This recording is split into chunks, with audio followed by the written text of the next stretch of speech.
مولانا ایسا فرماتے تھے کہ یہ کام ولی گر ہے، خود ولی بنانے والا کام ہے۔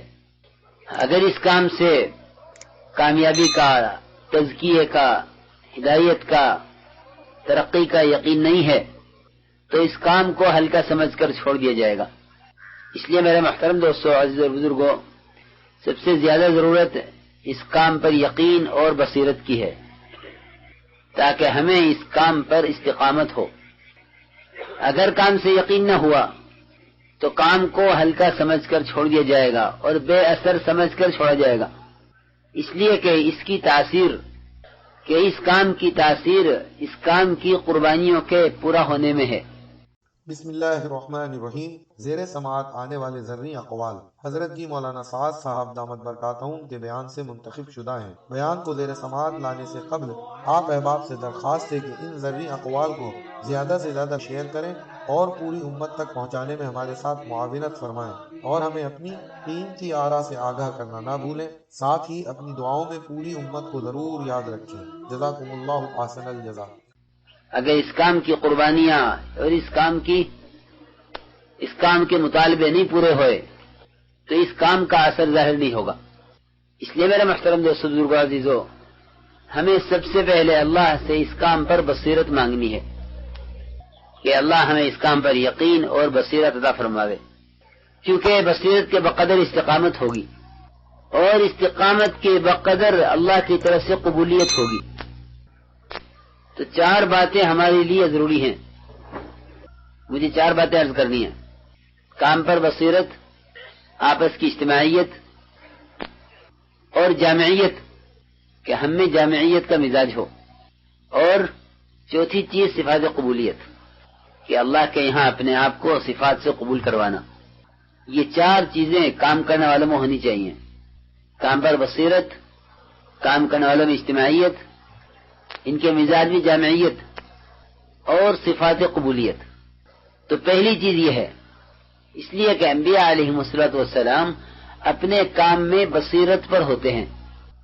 تو جو حالات، رکاوٹیں، قوم کی طرف سے اعراض، نبیوں کی دعوت کا قبول نہ ہونا، یہ تمام چیزیں جو پیش آتی ہیں، یہ ان چیزوں میں، ان رکاوٹوں کے باوجود اپنا کام پورا کرتے ہیں، اس لیے کہ انہیں یقین ہوتا ہے اپنے کام سے، اپنی کامیابی کا۔ اس لیے میرے محترم دوستو، بزرگوں، اس کام پر استقامت کا راز یہ ہے کہ ہم اس کام کو اپنی ذات کے لیے کریں، دعوت کو سمجھ کر چلیں کہ دعوت کی کیا تاثیر ہے اور دعوت کیوں دی جاتی ہے، اور یہ دعوت کس کے لیے ہے۔ دیکھو، دعوت داعی کی اپنی ذات کے لیے ہے۔ ہمارے اندر کبھی دوسروں کی اصلاح کا جذبہ اپنی ذات کو نہ بھلا دے، کہ دوسروں کی اصلاح کا جذبہ ہمیں اپنی ذات کی طرف سے بے فکر کر دے، کہ اصل میں دعوت داعی کی اپنی ذات کے لیے ہے۔ اصل میں دعوت، اے بھائی کیا ہو، سنو، دعوت داعی کی اپنی ذات کے لیے ہے۔ ہم سمجھتے تھے کہ اس کام کو اپنی ذات کے لیے کرو، جو اپنی ذات کے لیے کرے گا وہ صالح بنے گا، جو صالح بنے گا اللہ رب العزت اس سے امت کی اصلاح کا کام لے لیں گے۔ اس لیے بھلائی کا حکم کرنا، برائی سے روکنا، یہ اصل اپنی ذات کے لیے ہے۔ اس کام میں ہم ابتدا میں اپنی ذات کے لیے کرتے تھے، جب کرنا آ گیا تو پھر ہمیں اس کام میں دوسروں کے تقاضوں نے چلایا، اس خیال نے ہمیں اپنی ذات کو بھلا دیا کہ ہماری نقل و حرکت، ہماری محنت، یہ تو ہماری اپنی ذات کے لیے ہے۔ دوسری بات یہ ہے کہ ہمارے دلوں میں اس کا یقین ہو کہ یہ کام تربیت اور تزکیے کے لیے کافی ہے۔ اگر خدا نہ کرے یہ یقین نہ پیدا ہوا اندر، تو پھر ہمارا تعلق اس کام سے اصلاحی نہیں رہے گا، گویا ایک محنت، ایک نقل و حرکت، اور جو دعوت ہے روح اس عملی ڈھانچے کی، مولانا ایسا فرماتے تھے کہ یہ تو عملی ڈھانچہ ہے، اس کی روح دعوت ہے، اس کی روح دعوت ہے، سارا ڈھانچہ ہے دعوت، یعنی محنت کا بھی، عبادات کا بھی، یہ پورا ڈھانچہ ہے۔ اس میں جو روح پڑے گی وہ دعوت سے پڑے گی، اس میں جو روح پڑے گی وہ دعوت سے، دعوت اس کی روح ہے، ورنہ محنت کہ محنت ایک جسم ہے، اس جسم کی ساری افادیت، اس کی نقل و حرکت، اس کی ساری منفعت اس کی روح کے ساتھ ہے. اس لیے ہمیں اس پر یقین ہونا چاہیے. قرآن نے قسم کھا کر یہ کہا ہے کہ انسانیت خسارے سے نکل نہیں سکتی دعوت کے بغیر. یہ قرآن نے قسم کھا کر کہا ہے کہ انسانیت خسارے سے نہیں نکل سکتی دعوت کے بغیر. خسارے سے وہ لوگ بچیں گے اور نجات وہ پاویں گے جن میں 4 باتیں پیدا ہو جائیں. ایمان، اعمال صالحہ، دوسروں کو ایمان اعمال صالحہ پر آمادہ کرنا. ایمان اعمال صالحہ اپنے اندر پیدا ہونا اور دوسروں کو ایمان اعمال صالحہ پر آمادہ کرنا. تواصی بالحق، تواصی بالصبر، دوسروں کو بھلائی کا حکم کرنا یا برائی سے روکنا یا ایمان اور عمل کی دعوت دینا، یہ بھی ایمان اعمال صالحہ کی طرح نجات کے لیے شرط ہیں. علماء نے لکھا ہے کہ یہ 4 اسباب ہیں نجات کے: ایمان اعمال صالحہ، تواصی بالحق، تواصی بالصبر. ان 4 میں سے اگر ایک بھی کم ہوا تو اسباب نجات مکمل نہیں ہوں گے. اس لیے کام کرنے والوں کو اس کام پر یہ یقین ہونا چاہیے کہ امت خسارے سے نکل نہیں سکی دعوت کے بغیر. دوسری بات یہ ہے کہ تمام نبیوں کے زمانوں میں یہ بات نظر آئی ہے کہ جب نبی گئے دعوت گئی، دین گیا. نبی آئے، دعوت آئی، دین آیا. گویا ہر زمانے میں دین دعوت پر موقوف رہا. ہر زمانے میں دین دعوت پر موقوف رہا.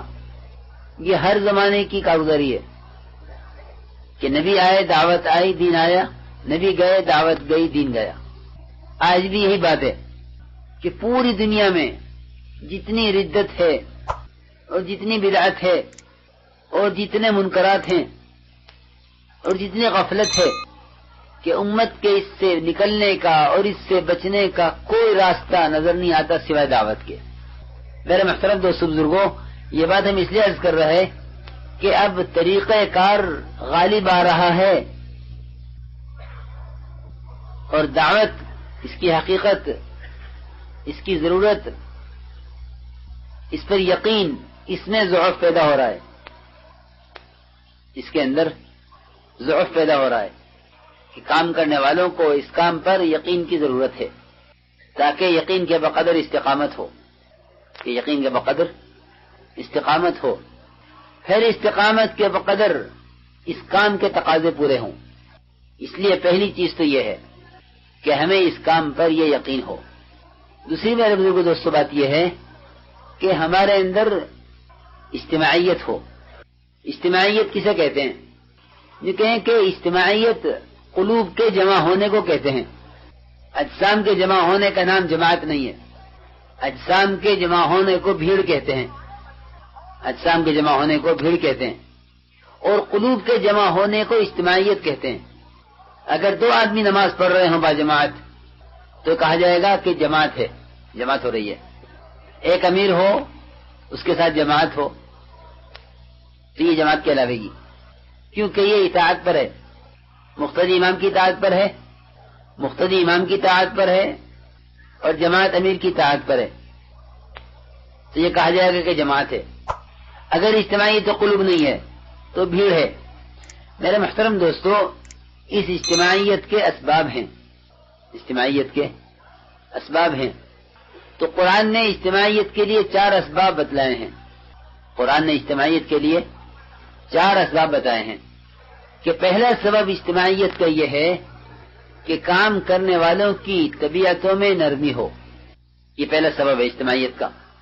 اس لیے کہ اس کام کے جتنے اصول ہیں وہ قوانین نہیں ہیں. شدت اس لیے پیدا ہوتی ہے کہ ہم کام کے اصول کو قانون سمجھتے ہیں کہ یہ قانون پاس ہوا ہے، یہ قانون طے ہوا ہے. اس لیے عرض یہ ہے کہ ہمارے یہاں کوئی اصول قانون نہیں ہے. یہ اصول ہیں. اصول کس کے لیے ہوتے ہیں؟ کہ اصول ہوتے ہیں اطاعت کرنے والے کے لیے اور قوانین ہوتے ہیں نافرمان کے لیے. قوانین کس کے لیے؟ نافرمان کہ بات نہ ماننے والوں کے لیے قانون اور اطاعت کرنے والوں کے لیے اصول. اس لیے حکومت کے قانون ہوتے ہیں اور نبوت کے اصول ہوتے ہیں. نبوت کے اصول، دعوت کے اصول اور حکومت کے قانون. جو قانون کے خلاف کرتا ہے اس کی پکڑ ہوتی ہے. ہمارے یہاں بے اصولی کرنے والوں کی پکڑ نہیں ہے کہ ان کی پکڑ کرو کیوں بے اصولی کی ہے، کہ ہمارا اس کا کوئی تصور نہیں ہے. اس لیے کہ ہمارے سارے اصول ہیں جو اطاعت کے لیے ہیں، اور اطاعت تو ترغیب سے ہوتی ہے. اطاعت کیسے ہوتی ہے؟ ترغیب سے، کہ ان کو ترغیب دی جاوے صحیح کام کی، بس اس سے زیادہ کسی کو حق نہیں ہے. اس لیے کہ داعی کے ذمہ ہے تذکیر، ذکر فإن ذکرى تنفع المؤمنین، کہ ان کو یاد دلاؤ صحیح بات. کہ داعی کے لیے، کہ داعی کے ذمہ تذکیر ہے کہ یہ یاد دلاوے کہ اصول کیا ہے بس. اس لیے میرے محترم دوستو بزرگوں، اس کام کے جتنے اصول ہیں وہ اصول ہیں، قوانین نہیں ہیں، کیونکہ قانون میں پکڑ ہوتی ہے. اس لیے ہمارے یہاں اصول کا مذاکرہ ہے، بے اصولی پر مواخذہ نہیں ہے، پکڑ نہیں ہے. بے اصولی پر ہمارے یہاں پکڑ نہیں ہے، اس لیے کہ اس کام کے کرنے والے انسان ہیں، فرشتے نہیں ہیں کہ ساتھیوں سے بے اصولیاں ہوں گی. کہ انسان ہیں، کہ انسان خطاؤں کا خمیر ہے. کلکم خطاؤن، حدیث میں آیا ہے کہ تم سب کے سب خطا کار ہو، خطا سے کوئی بچا ہوا نہیں ہے. چھوٹی بڑی مختلف ہیں مگر سب کے سب خطا کار ہو، سب کے سب خطا کار. یہ کہیں کہ دوسروں کی بے اصولی آدمی جب دیکھتا ہے جب اس کی نظر اپنے محاسن پر اور اپنی خوبیوں پر ہوتی ہے. اپنے محاسن، اپنی خوبیاں، کہ اس کی نظر ضرور دوسرے کے عیب پر جاوے گی. اور جو اپنی کمزوریاں دیکھتا رہے گا اس کی نظر کبھی کسی کی بے اصولی پر، کسی کے بدعنوانی پر، کسی کے عیب پر نہیں جاوے گی. اس لیے کہ جو بات اس کو کسی کے اندر نظر آتی اس چیز کو اس نے اپنے اندر پہلے دیکھ لیا، تو اس میں غم اور فکر اپنی ذات کا پیدا ہو گیا. غم اور فکر اپنی ذات کا پیدا ہوا. حضرت عمر رضی اللہ تعالی عنہ نے ایک بڑی میاں کو شراب پیتے ہوئے دیکھا تو وہاں سے اندر سے روتے ہوئے نکلے. قصہ لمبا ہے، وہاں سے روتے ہوئے نکلے. یہ رونے کی وجہ تھی کہ عمر رضی اللہ تعالی عنہ اپنے اس گناہ پر رو رہے تھے کہ تو نے گھر میں گھس کر اس کا عیب کیوں تلاش کیا. اس پر رو رہے تھے، اس پر نہیں رو رہے تھے کہ میری رعایا شراب پی رہی ہے، بلکہ رونا اس پر تھا کہ عمر، اللہ نے اگر تیرا یہ گناہ معاف نہ کیا تو تجھے تیری ماں گم کرے. کہ اپنے گناہ پر رو رہے تھے. اس لیے میرے محترم دوستو بزرگوں، اجتماعیت کا یہ پہلا سبب ہے، کہ اجتماعیت کا یہ پہلا سبب ہے کہ بے اصولی کرنے والوں کی ہمارے یہاں پکڑ نہیں ہے. ہمارے یہاں کوئی عدالت نہیں ہے کہ ان کی شکایت کرو، بالکل نہیں. کہ ہمارے یہاں شکایت کا کوئی خانہ نہیں ہے. ہمارے یہاں تو صبر کا خانہ ہے، صبر، شکایت نہیں ہے کہ بے اصولی کرنے والے کی شکایت کی جاوے. اس کا ہمارے یہاں کوئی خانہ نہیں ہے. بلکہ جب ساتھیوں سے بے اصولیاں ہوں تو ہمیں کیا کرنا چاہیے؟ کہیں کہ نبی کو اس کا طریقہ بتایا گیا کہ نبی جی جو کام کے ساتھ بے اصولی کریں آپ ان کے لیے استغفار کریں، آپ ان کے لیے استغفار کریں. اس لیے کہ استغفار یہ تو خود تربیت کا ذریعہ ہے، کہ سب سے بڑی تربیت کرنے والی ذات اللہ کی ہے. کہ اپنے بے اصولی کرنے والے ساتھی کو اللہ کے حوالے کر دو کہ اللہ تو تربیت کرنے والا ہے انبیاء کی اور صحابہ کی، اس کی بھی تربیت کر دے، ہماری بھی تربیت کر دے. یہ ہے راستہ. اس لیے نبی کو حکم ملا اس کا کہ نبی جی آپ ان کے لیے استغفار کیجئے. تو ہمارے یہاں شکایت کا کوئی خانہ نہیں ہے. ایک صاحب نے مولانا صاحب رحمۃ اللہ علیہ سے ایک آدمی کے بارے میں بات کی، ظہر سے لے کر عصر تک پورا وقت لیا، ساری باتیں صحیح، حضرت نے یہ کیا، اس نے یہ کیا، اس نے یہ کیا. تو حضرت نے ساری سنی ظہر سے عصر تک. جب عصر کی نماز کے لیے اٹھے تو حضرت نے فرمایا اس شکایت کرنے والے سے کہ بھائی میں برا ہوں، اگر میں اچھا ہوتا تو میرے ساتھی بھی اچھے ہوتے، جیسا میں ہوں ایسے میرے ساتھی ہیں. ساری بات اس کی صحیح تھی، ساری باتیں صحیح. فرمایا کہ میں برا ہوں، میں اچھا ہوتا تو میرے ساتھی بھی اچھے ہوتے، یہ بات فرمائی. تو شکایت کرنے والے نے آئندہ شکایت کی توبہ کر لی کہ یہاں شکایت کرنے کی گنجائش نہیں ہے. اس لیے کہ میرے محترم دوستو، ایک حدیث میں آتا ہے حضور اکرم صلی اللہ علیہ وسلم نے فرمایا کہ میرے پاس کوئی میرے کسی ساتھی کی شکایت نہ لے کر آوے. میں یہ چاہتا ہوں کہ جب میں تمہارے سامنے نکلوں تو میرا سینہ تم سب کی طرف سے صاف ہو، اس لیے کہ ساتھیوں سے کام لینے کے لیے ساتھیوں پر اعتماد بھی ضروری ہے۔ شکایتیں اعتماد ختم کر دیتی ہیں، شکایتیں اعتماد ختم کر دیتی ہیں کہ جب اعتماد اٹھ جائے گا تو پھر یہ ساتھی ضائع ہو جائے گا، اس لیے کہ کام تو اعتماد سے لیا جائے گا، کام لیا جائے گا اعتماد سے، کہ جن پر اعتماد ہوگا ان سے کام لیا جائے گا، کہ جب اعتماد نہیں ہوگا تو اعتماد کے بغیر تو دکان کے ملازم سے کام نہیں لے سکتے۔ اتنا بڑا دین کا کام جس کو اللہ نے امانت کہا ہے کہ دین امانت ہے، دین کی محنت امانت ہے، یہ کام بغیر اعتماد کی کیسے ہو سکتا ہے؟ اس لیے میرے محترم دوستو بزرگوں، ہمارے یہاں شکایت کا کوئی خانہ نہیں ہے، بلکہ حکم ہے کہ نبی جی جو اذیت یہ آپ کو دیں تو آپ اس پر صبر کیجئے اور درگزر کیجئے، اور جو بے اصولی یہ کام کے ساتھ کریں آپ ان کے لیے استغفار کیجئے۔ اجتماعیت کے یہ دو اسباب ہیں کہ ایک طبیعت کے اندر نرمی کا ہونا، طبیعتوں کا نرم ہونا، اور دوسری بات یہ ہے کہ طبیعتوں کے اندر درگزر کرنا ہو کہ ان کو معاف کر دو۔ حضرت صلی اللہ علیہ وسلم کے وہ واقعات پڑھا کرو جس میں آپ صلی اللہ علیہ وسلم نے یعنی سخت اذیت کے باوجود اس کے بدلے میں احسان کیا اور درگزر کر دیا۔ اس لیے بار بار عرض کرتے ہیں کہ حیات الصحابہ پڑھنی چاہیے تاکہ ہمارا مزاج اس کام کی کرنے کے ساتھ داعیانہ بنے، کہ داعیانہ مزاج چاہیے۔ داعیانہ مزاج یہ صحابہ کا مزاج ہے، اور نبیوں کا مزاج داعیانہ ہوتا ہے، ورنہ ہم اس کام کو تاجرانہ مزاج سے کریں گے یا حاکمانہ مزاج سے کریں گے۔ حاکم کا مزاج ہے، تاجر کا مزاج ہے کہ اس کام میں تو داعیانہ مزاج چاہیے، یہ کام کسی مزاج سے نہیں چلے گا، نہ حاکمانہ مزاج سے، نہ تاجرانہ مزاج سے، نہ سیاست کے مزاج سے، اس لیے کہ یہ کام اخلاص کا ہے، اور مخلص کا ذہن بہت سادہ ہوتا ہے کہ سارے کام بنیاد اخلاص پر ہے، اور مخلص تو سادہ ذہن ہوتا ہے، چالاکیاں اور ہوشیاریاں وہ نہیں جانتا، مخلص کہ سادہ ہوتا ہے، بیوقوف نہیں ہوتا۔ اس لیے میرے محترم دوستو بزرگوں، اس کام کی جو بنیاد ہے وہ کیونکہ اخلاص پر ہے، اس لیے یہ سادہ ذہن سے چلے گا اور نبی کے اسلوب سے چلے گا، نبی کے مزاج سے، کہ اس کام میں نبی کا مزاج یہ ہے کہ جو آپ کو اذیت دیں آپ درگزر کریں، اور جو بھی اصول یہ کام کے ساتھ کریں کہ آپ ان کے لیے دعا کریں، استغفار کریں۔ یہ دو اسباب بتائے ہیں اجتماعیت کے، ایک نرمی کا ہونا، ایک درگزر کا ہونا، اور تیسرا سبب ان کے لیے دعا اور استغفار، اور چوتھا سبب اجتماعیت کا وہ مشورہ ہے۔ وہ کیا ہے؟ مشورہ۔ اللہ نے اس مشورے کو قرآن میں نماز کے ساتھ بیان کیا ہے، مشورے کو بیان کیا قرآن میں نماز کے ساتھ۔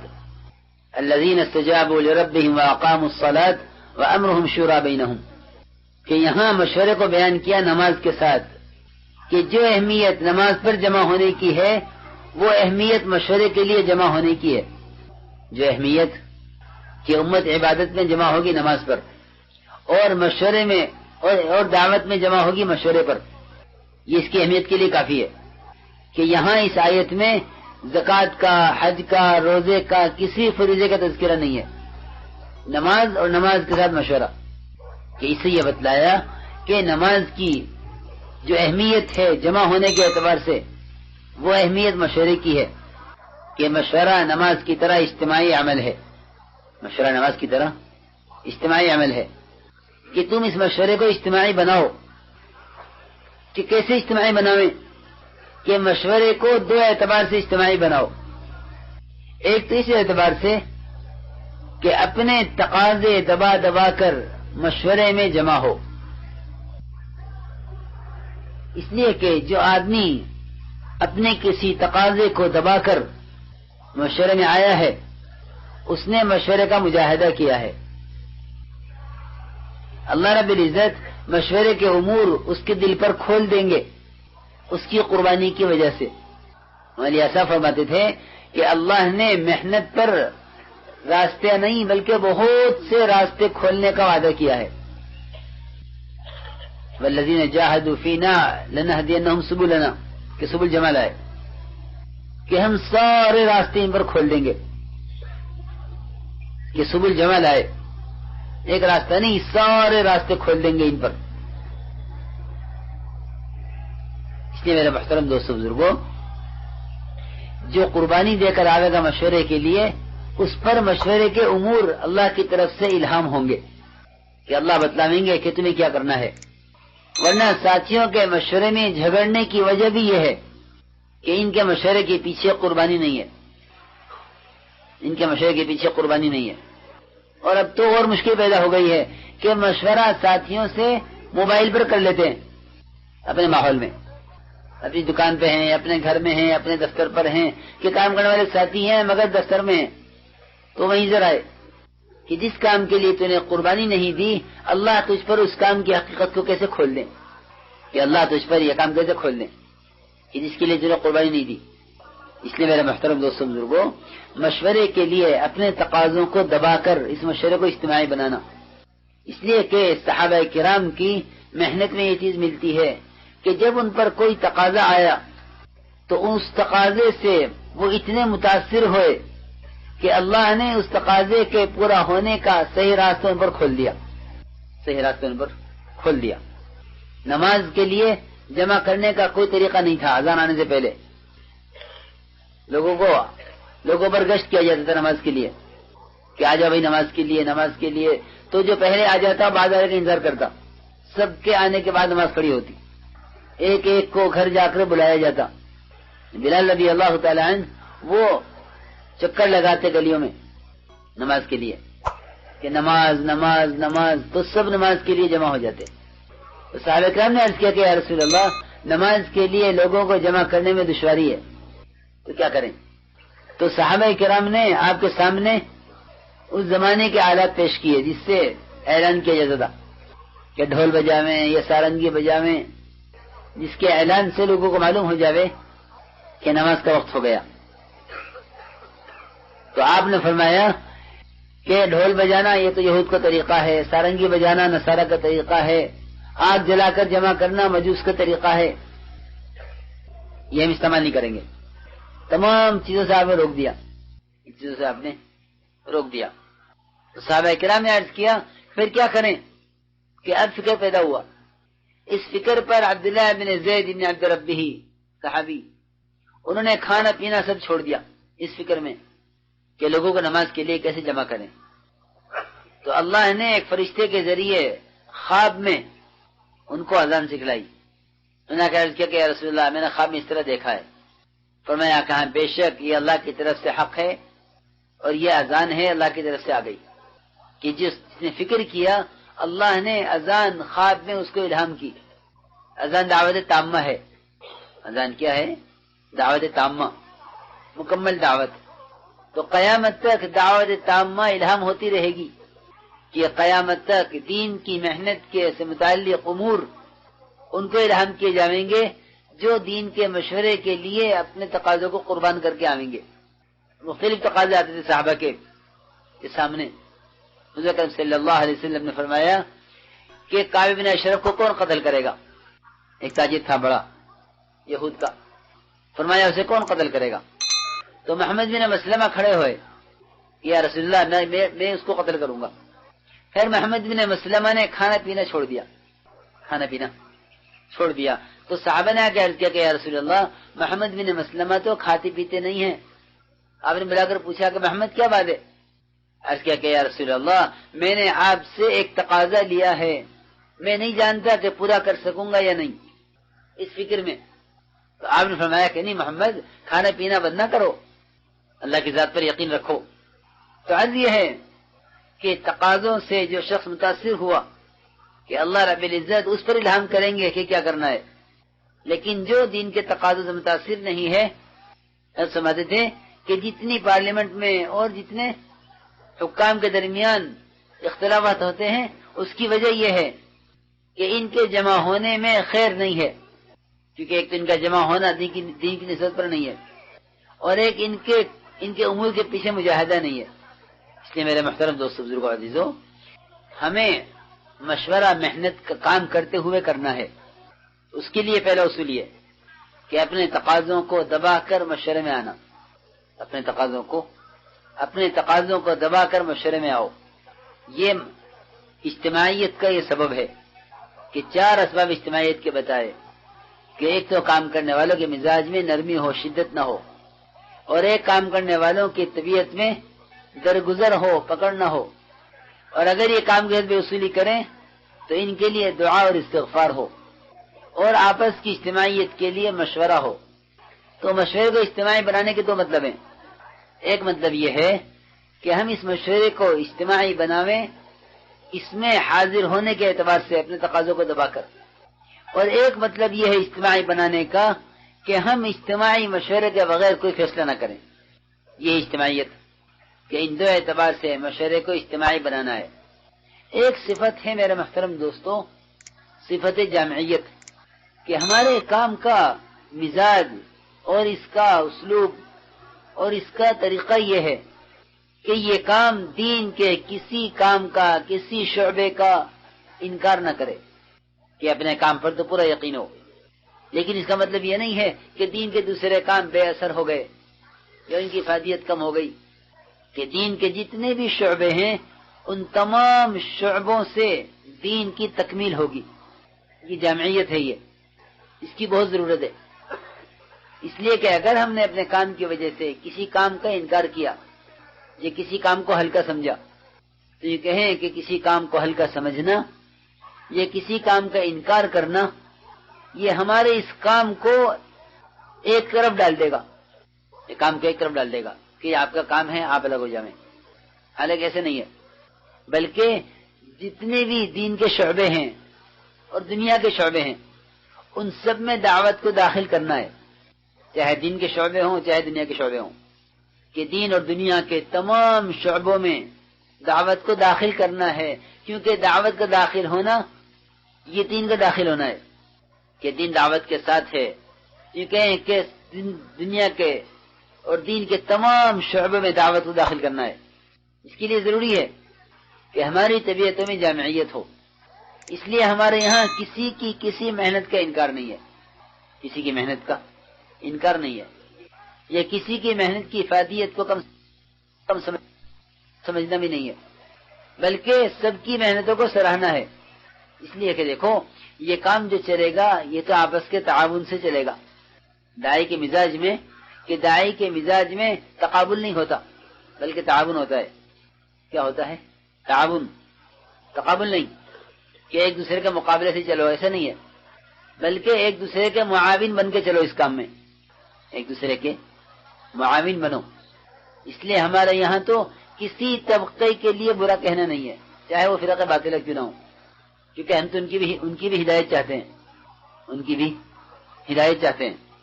فرقہ باطلہ ان کا بھی ہمارے یہاں برائی سے تذکرہ نہیں ہے، کیونکہ حضرت فرماتے تھے کہ جس کو تم نے مقابل بنا لیا اس کو تم اپنا ساتھی نہیں بنا سکتے، اس لیے ہمارے یہاں کسی کا انکار نہیں ہے۔ وَلَا تَسُبُّوا الَّذِينَ يَدْعُونَ مِن دُونِ اللَّهِ فَيَسُبُّوا اللَّهَ عَدْوًا بِغَيْرِ عِلْمٍ، کہ تم کسی کو برا مت کہو، یہاں تک کہ وہ جو اللہ کے غیر کی عبادت کرتے ہیں۔ وَلَا تَسُبُّوا الَّذِينَ يَدْعُونَ مِن دُونِ اللَّهِ، کہ فرقہ باطلہ جو اللہ کے غیر کی عبادت کرتے ہیں ان کو بھی تم برا نہ کہو۔ فَيَسُبُّوا اللَّهَ عَدْوًا بِغَيْرِ عِلْمٍ، کہ اگر تم ان کے معبودوں کو برا کہو گے تو وہ تمہارے معبود کو کہیں گے اپنی جہالت سے، پھر کیا کریں؟ کہیں کہ کسی چیز کا انکار کیے بغیر اپنے کام کو پیش کرو، اپنی دعوت کو پیش کرو، کسی کا انکار کیے بغیر، تو تمہاری دعوت، تمہاری محنت قبول کر لی جائے گی۔ اس طرح میرے محترم دوستو، بزرگوں، عزیزوں، ہمارا یہ مزاج ہو کہ ہمارے مزاج میں جامعیت پیدا ہو۔ ایک بات عرض کرنی ہے کہ ہمارے اندر صفات قبولیت ہوں، صفات قبولیت، اس لیے کہ اللہ کا یہ ضابطہ ہے کہ اللہ رب العزت یہ کام ان سے لیں گے جو اللہ کی طرف سے مطلوبہ صفات پر پورے اتریں۔ یہ اللہ کا ضابطہ ہے، یہ اس کے خلاف نہیں ہوگا، اس کے خلاف نہیں ہوگا کہ اللہ رب العزت یہ دیکھیں گے کہ یہ صفات پر پورے اترے یا نہیں، کیونکہ اللہ رب العزت اس کام کو صالح لوگوں سے لیں گے۔ کس سے لیں گے؟ صالح سے۔ یہ اللہ کا ضابطہ ہے کہ اللہ یہ کام صالحین سے لیں گے، تو ہمارے اندر وہ صفات پیدا ہوں جن صفات پر اللہ کی طرف سے قبولیت کا فیصلہ ہوتا ہے، جن صفات اللہ کی طرف سے قبولیت کا فیصلہ ہوتا ہے. تو اپنے آپ کو اللہ کے یہاں قبول کرواؤ، اپنے آپ کو اللہ کے یہاں قبول کرواؤ کہ اس قبولیت کے لیے ہمیں 3 اعتبار سے سنتوں پر آنا ہے. 3 سنتیں ہیں، سنت عبادت اور سنت عادت اور سنت دعوت. سنت عبادت تو یہ ہے کہ ہمارا اپنا اللہ کی ذات کے ساتھ تعلق گہرا ہو، سنت عبادت ہے یہ. اس لیے کہ جو اللہ کے بندوں کو اللہ سے متعلق کرنا چاہے کہ اس کا اپنا تعلق اللہ کی ذات کے ساتھ گہرا ہونا چاہیے. جو اپنی ذات کے اعتبار سے اللہ سے تعلق میں کمزور ہے وہ اللہ کے بندوں کو اللہ سے متعلق کرنے میں ناکام ہو جائے گا. اس لیے کہ داعی جو ہے وہ اللہ کے اس کے بندوں کے درمیان کا رابطہ ہے، رابطے والے کا تعلق گہرا ہونا چاہیے. یہ بہت اہم بات ہے یہ کہ ہم اللہ کے تعلق سے قوم کا امت کا تزکیہ کر سکتے ہیں. اگر ہمارا تعلق اللہ کی ذات سے کمزور ہو گیا تو اللہ کے بندوں کو اللہ سے متعلق کرنے میں کمزور پڑ جائیں گے. اس لیے سب سے پہلے سنت عبادت کہ ہماری اللہ کے ساتھ خلوتیں، ہماری عبادات میں کمال پیدا ہو. ایسا نہ ہو کہ ہم صرف محنت کے ہو کے رہ جائیں، کہ اللہ کی ذات سے تعلق گہرا ہو تاکہ اللہ کے احکامات کی تبلیغ ہو سکے اور اللہ کے بندوں کو اللہ سے جوڑنے میں کامیابی ہو. تو اس لیے ہم سنت عبادت پر آویں. دوسری بات میرے بزرگوں دوستو یہ ہے کہ ہم سنت عادت پر آویں. ہماری آسا فرماتے تھے کہ ہمارے کام کا تو مقصد ہی احیاء سنت ہے. کام کا مقصد کیا ہے؟ احیاء سنت، کہ یہ کام سنتوں کو زندہ کرنے کے لیے ہے، کہ احیاء سنت اس کام کا بنیادی مقصد ہے. احیاء سنت کام کا بنیادی مقصد ہے کہ اس کام کو کرنے والوں کی اللہ کی طرف سے مدد ہی جب ہے جب یہ احیاء سنت پر ہوں. یعنی سنت کا مطلب یہ ہے کہ ہماری حاجتیں وہ سنت پر آویں.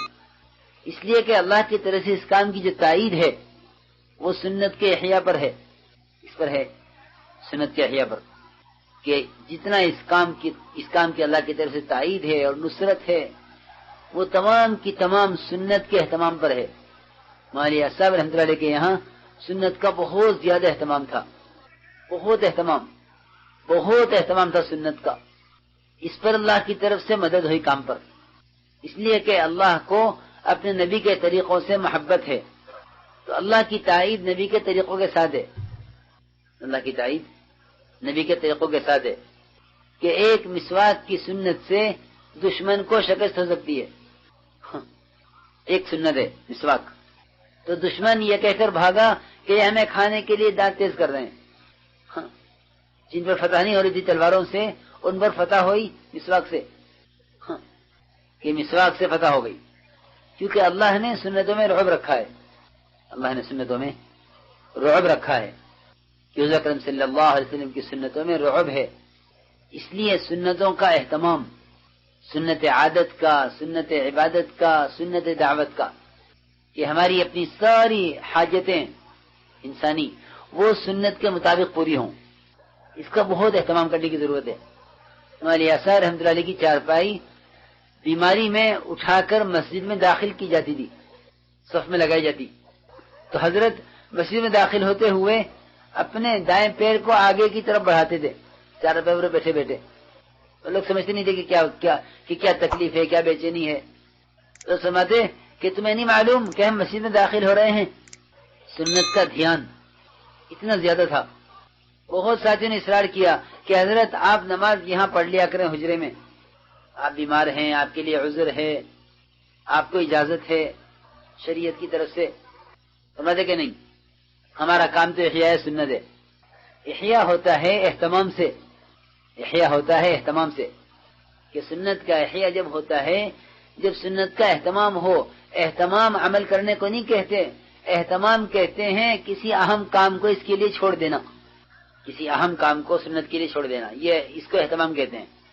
تمہاری اثر رحمۃ اللہ علیہ کے یہاں سنت کا بڑا اہتمام تھا، اپنی ذات سے بھی اور اپنے ساتھیوں کو بھی ٹوکتے تھے. ایک میواتی وہ کھڑے ہو کر پانی پی رہا تھا بائیں ہاتھ سے، حجرے کے سامنے مٹکا رکھا ہوا وہاں سے پانی لیا اس نے اور بائیں ہاتھ سے پانی پی رہا تھا. تو ابھی اس نے پانی پینا شروع کیا. مولیا صاحب بے چین ہوئے, حجرے میں اٹھ کے جانے کی ہمت نہیں تھی. بیماری شروع ہو گئی تھی, حضرت کی وفات کی بیماری شروع ہو گئی تھی, اٹھ کر جانے کی ہمت نہیں تھی. تو حضرت اندر سے بے چین کہ کیا کروں کہ یہ آدمی جماعت میں نکلا ہوا ہے اور بائیں ہاتھ سے پانی پی رہا. ابھی اسی بے چینی میں تھے کہ ایک آدمی مسجد سے اٹھ کے بھاگا ہوا گیا اس کو دیکھ کر, وہ بھی میوات کا, اور اس سے کہا جا کے اے بھائی پانی اپنے ہاتھ سے پی, اپنے ہاتھ سے پانی اپنے ہاتھ سے پی.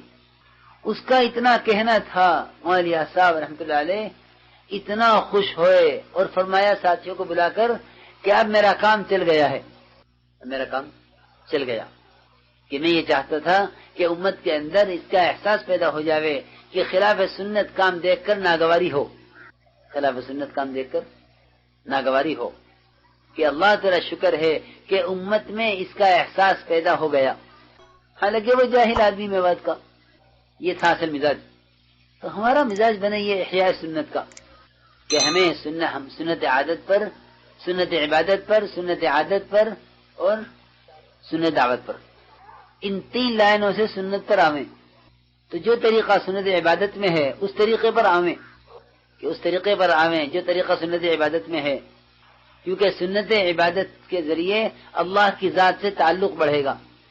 عبداللہ بن مسعود فرماتے تھے رضی اللہ عنہ کہ جس شخص کی نماز اس کو منکرات سے نہ روکے, اس کی نماز اس کو اللہ سے دور کرتی رہتی ہے, اس کی نماز اس کو اللہ سے دور کرتی رہتی ہے. کہ جس شخص کی نماز اس کو برائیوں سے نہ روکے کہ اس کی نماز اس کو اللہ سے دور کرتی رہتی ہے. دیکھو یہ بات غور کرنے کی ہے کہ جو عمل بگڑے گا وہ عمل اور بگاڑ پیدا کرے گا, جو عمل بگاڑ جائے گا کہ وہ عمل اور بگاڑ پیدا کرے گا. اس لیے حذیفہ رضی اللہ تعالیٰ عنہ نے ایک آدمی کو دمشق کی مسجد میں نماز پڑھتے ہوئے دیکھا.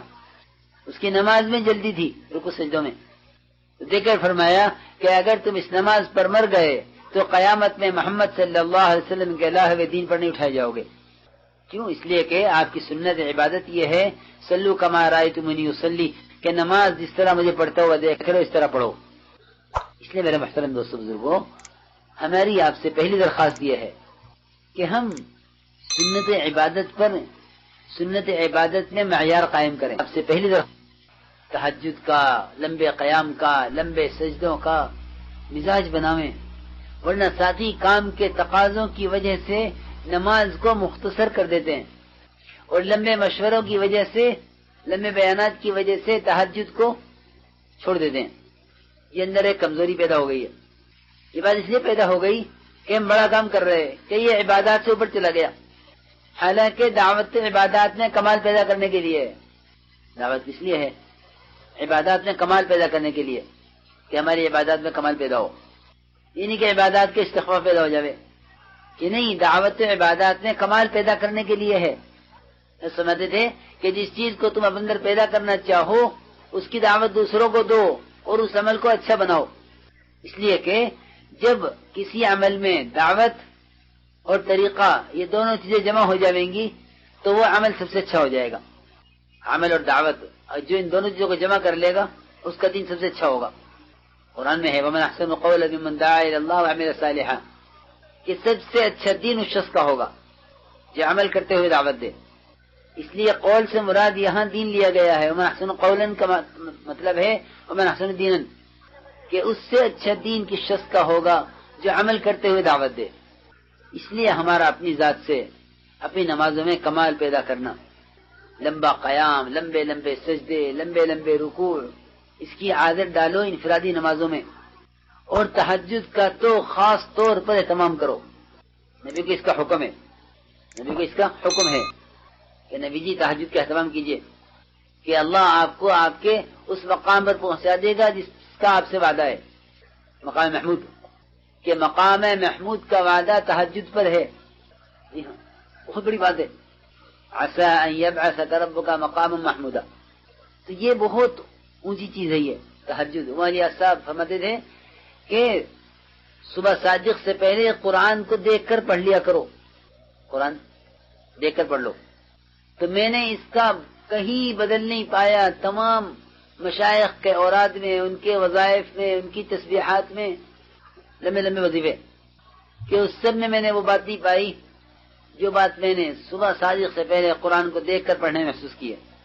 اس کا اہتمام، تاکہ ہمارا تعلق اللہ کی ذات کے ساتھ گہرا ہو، کہ جتنا تعلق اللہ کی ذات کے ساتھ گہرا ہوگا ہم اللہ کے بندوں کو اللہ سے متعلق کرنے میں اتنے کامیاب ہوں گے، اور جتنا تعلق اللہ کی ذات سے کمزور ہو جائے گا ہم اللہ کے بندوں کو اللہ سے متعلق نہیں کر سکتے. اس لیے میرے بزرگ دوستو عزیزو، یہ ہمارے اندر اجتماعیت اور جامعیت اور صفات قبولیت، ان صفات قبولیت میں یہ شرط ہے کہ ہماری اپنی ذاتی زندگی نمونہ بنے. ذاتی زندگی، کیونکہ دیکھو داعی کی زندگی جو ہے وہ اجتماعی ہے، انفرادی نہیں ہے. داعی کی زندگی کیسی ہے؟ اجتماعی ہے، کہ لوگ ہمارے کاروبار کو، ہماری شادیوں کو دیکھیں گے. جی ہاں، یہ بہت بڑا مسئلہ ہے یہ، کہ ہمارا تعلق اس کام کے ساتھ وقت دینے کا ہو گیا. کیا ہو گیا؟ وقت دینے کا، کہ ہم سال کا چلہ دیں گے، مہینے کے 3 دن دیں گے، 4 مہینے دیں گے، اور مہینے کے 10 دن دیں گے، اور 8 گھنٹے دیں گے. اس کے علاوہ ہم سے کوئی مطالبہ نہیں ہے. کہ نہیں، سب سے پہلے اس کا مطالبہ ہے کہ آیا ہماری محنت اور ہماری ذاتی زندگی اس کام میں دوسروں کے لیے نمونہ بن رہی کہ نہیں. کیونکہ یہ اللہ کا ضابطہ ہے کہ اللہ رب العزت یہ کام نبیوں سے جب لیتے تھے جب نبی اللہ کے ضابطوں پر پورے اتر آئے. ابراہیم علیہ السلام نے ساری اطلاعات پوری کر کے دکھلائیں، احکامات کی لائن کی بھی اور قربانیوں کی لائن کی بھی. تو اللہ نے فیصلہ کیا، انی جاعلک للناس اماما، کہ ابراہیم ہم تمہیں ملت کا امام بنائیں گے. امام کسے کہتے ہیں؟ جو 4 رکعت نماز پڑھا دے؟ کہ نہیں، امام کہتے ہیں پیشوائے دین کو. اس کو پیشوائے دین، کہ پیشوائے دین کو امام کہتے ہیں، کہ پورے دین کا پیشوا. ہم اس محنت کے ذریعے امت کو محنت نہیں دینا چاہتے صرف، بلکہ ہم امت کو اس محنت کے ذریعے دین مشاہدے کا دینا چاہتے ہیں، کہ نظر آنے والا دین. اس لیے کام کرنے والوں کی شادیاں، کام کرنے والوں کی تجارتیں، کام کرنے والوں کی ملازمتیں، کام کرنے والوں کی شکلیں، ان کے لباس، ان کے طریقے، ان کا معاشرہ، سمجھتے تھے کہ یا تو تم اس کام پر کالا داغ لگاؤ گے یا اس کام کو اپنی صفات سے امت کو قبول کرواؤ گے. اس کام کو امت کے، کہ اس کام کو اپنی صفات سے قبول کرواؤ گے. یہ لوگ کہیں گے ہاں یہ کام قبول کر لو، یہ کام اس کام کرنے والے اچھے ہیں. یہ تم اس کام پر داغ لگاؤ گے کہ کام کرنے والوں سے متہم بھی ہو جائے گا، اور یہی کام صحیح کام کرنے والوں کے ذریعے سے مشہور ہو جائے گا، قبول ہو جائے گا امت میں. اس لیے اس کام کے کرنے والوں کی ذاتی زندگی کی تبدیلی، یہ پہلا سوال ہے کہ ہماری ذاتی زندگی وہ نمونہ بنے. اس لیے کہ دیکھو اس کام کے کرنے والے کو اللہ نے امام کہا ہے، کہ نبیوں کا کام ہے، اور انبیاء کو اللہ نے امام کہا. امام، انی جاعلک للناس اماما، کہ ابراہیم ہم تمہیں ملت کے امام بنائیں گے. اس لیے کہ ابراہیم علیہ السلام نے 30 صفات پوری کر کے دکھلائیں. کتنی؟ 30 صفات ہیں وہ قرآن میں. تمام عبادات اور معاملات اور معاشرہ اور اخلاق اور ایمانیات سب کی سب اس میں 30 صفات ہیں وہ ابراہیم علیہ السلام کے اندر. اس پر اللہ نے ابراہیم علیہ السلام کو قبول کر لیا، کیونکہ یہ اللہ کا دستور ہے کہ اللہ رب العزت یہ کام ان سے لیں گے جو اللہ کے ضابطوں پر پورے اتریں. تو میرے بزرگوں، دوستو عزیزو، کام کرنے والوں کی ذاتی زندگی نمونہ ہے یا نہیں، یہ سوال ہے. اس لیے کہ جو میدان ہے نا، میدان وہ عوام کے ہاتھ میں نہیں ہوتا. میدان عوام کے ہاتھ میں نہیں ہے. عوام بے وصولیاں کریں گے تو عوام کی بے وصولی سے کام کا کوئی نقصان نہیں ہے. ہماری نظر عوام کی بے وصولی پر ہے. ایک نیا آدمی بے وصولی کرے، ہم اس کی بغور کریں. کہ میدان تو ان کے ہاتھ میں ہے جن پر ذمہ داری دی گئی ہے. احد کا سارا میدان مسلمانوں کے ہاتھ میں آ گیا تھا، اور مشرکین پیٹ پھیر کے بھاگ رہے تھے. مشرکین بھاگ رہے تھے پیٹ پھیر کر. سارا میدان کس کے ہاتھ میں تھا؟ مسلمانوں کے ہاتھ میں. تو عوام مال غنیمت لوٹنے لگے. تو وہ ذمہ دار جن سے آپ نے فرمایا تھا کہ تم جبل رومات سے مت ہٹنا، انہوں نے دیکھا کہ عوام مال غنیمت لوٹ رہے ہیں، ہم یہاں ہیں، کہ بھئی وہ اصول تو پہلے تھا کہ یہاں سے مت ہٹنا، چلو اب ہٹو، چلو یہاں سے. وہاں سے نیچے اترے، اور جب وہاں سے نیچے اترے میدان میں تو یہ کہیں کہ دشمن اسی راستے سے آیا، دشمن اسی راستے سے آیا، اور سارا میدان احد جو مسلمانوں کے ہاتھوں میں تھا وہ مشرکین کے ہاتھ میں چلا گیا۔ آپ صلی اللہ علیہ وسلم کو زخم آئے، آپ کے دندان مبارک شہید ہوئے، جو حال احد کا ہوا وہ سارا اس پر کہ جن پر اللہ نے ایک ذمہ داری ڈالی تھی وہ اپنی ذمہ داری سے ہٹ گئے۔ اس لیے دیکھو کہ عوام کی بے اصولی سے کام کا کوئی نقصان نہیں ہے، کہ کام کے نفع کا نقصان کا تعلق تو ان سے ہے جن پر اللہ نے اس کام کی ذمہ داری ڈالی ہے۔ اس لیے میرے بزرگ دوستو عزیزو، ہماری ذاتی زندگی نمونہ بنے، باعتبار معاملات کے، باعتبار معاشرے کے، باعتبار صفات کے، باعتبار ہماری تجارت کے، شادیوں کے۔ ہم سمجھتے تھے کہ ہماری نظر تو اپنی محنت پر ہے، ہماری نظر کس پر ہے؟ اپنی محنت پر، کہ جس کی نظر اپنی محنت پر ہوگی وہ اپنے عیب کی طرف کبھی متوجہ نہیں ہوگا کہ ہم تو بڑا کام کر رہے ہیں۔ تو ان کی نظر تو اپنی محنت پر ہے اور لوگوں کی نظر ان کے عیوب پر ہے۔ لوگوں کی نظر کس پر ہے؟ ان کے عیوب پر، کہ ان کے عیوب پر لوگوں کی نظر ہے، اور ان کی نظر اپنی محنت پر ہے کہ ہم تو بڑی محنت کر رہے ہیں۔ اس لیے ہماری ذاتی زندگی نمونہ بننی چاہیے، کیونکہ لوگوں کی نظر کام کرنے والوں پر ہے۔ نظر کس پر ہے؟ کام کرنے والوں پر۔ اگر کام کرنے والوں میں یہ صفات ہیں تو پھر ان کی نظر کام پر پڑے گی، ان کی نظر پھر کام پر آئے گی کہ ہاں یہ کام ایسا ہے کیونکہ اس کام کے کرنے والے ایسے اچھے ہوتے ہیں، تو یہ کام لوگ قبول کر لیں گے۔ اس لیے میرے بزرگ دوستو عزیزو، ہماری ذاتی زندگی نمونہ بنے، باعتبار معاملات کے، باعتبار معاشرے کے، باعتبار اخلاق کے۔ یہ اللہ کی طرف سے مطلوب ہے، یہ کیونکہ یہ اللہ کا ضابطہ ہے، اس کے خلاف نہیں ہوگا، اس کے خلاف نہیں ہوگا، یہ اللہ کا ضابطہ ہے۔ ایک بات میرے بزرگ دوستو یہ ہے کہ ہمارے میں آپس میں اجتماعیت ہو۔ کیا ہو؟ اجتماعیت، کہ ہم میں آپس میں اجتماعیت ہو، اس لیے کہ اجتماعیت کے جو اثرات پڑتے ہیں وہ اور افتراق کے اثرات قرآن نے دونوں کو بیان کیا ہے کہ افتراق کے اور آپس کی پھوٹ کے جو اثرات پڑیں گے وہ کتنے برے ہوں گے، اور اجتماعیت کے جو اثرات پڑیں گے کہ اجتماعیت کے اثرات وہ پڑتے ہیں کہ جس سے پوری امت میں خیر آتی ہے، پوری امت میں خیر آئے گی اجتماعیت سے۔ اور اگر آپس میں اجتماعیت نہیں ہے کہ آپس کے افتراق کی بڑی نحوست ہے، آپس کے افتراق کی بڑی نحوست ہے۔ قرآن میں 2 مسجدوں کا تذکرہ کیا ہے اللہ نے۔ ایک مسجد کا نام ہے مسجد تقوی، مسجد قباء، اس کی بنیاد تقوی پر ہے، اس کی بنیاد تقوی پر ہے، قباء کی بنیاد، کہ یہ مسجد تقوی کی بنیاد پر بنی ہے۔ لمسجد اسس علی التقوی، تو نبی کو حکم ہے کہ نبی جی آپ اس مسجد میں ضرور جایا کریں۔ تو حضرت صلی اللہ علیہ وسلم ہر ہفتہ اس مسجد میں جایا کرتے تھے اہتمام سے، اور آپ ہجرت کر کے آئے تو پہلے وہاں قیام کیا مسجد قباء میں، اس کے بعد مدینہ منتقل ہوئے۔ تو یہ مسجد قباء، اس کی بنیاد تقوی پر ہے۔ پھر قرآن نے ایک مسجد کا اور تذکرہ کیا، مسجد ضرار کہتے ہیں نقصان کو، کسے؟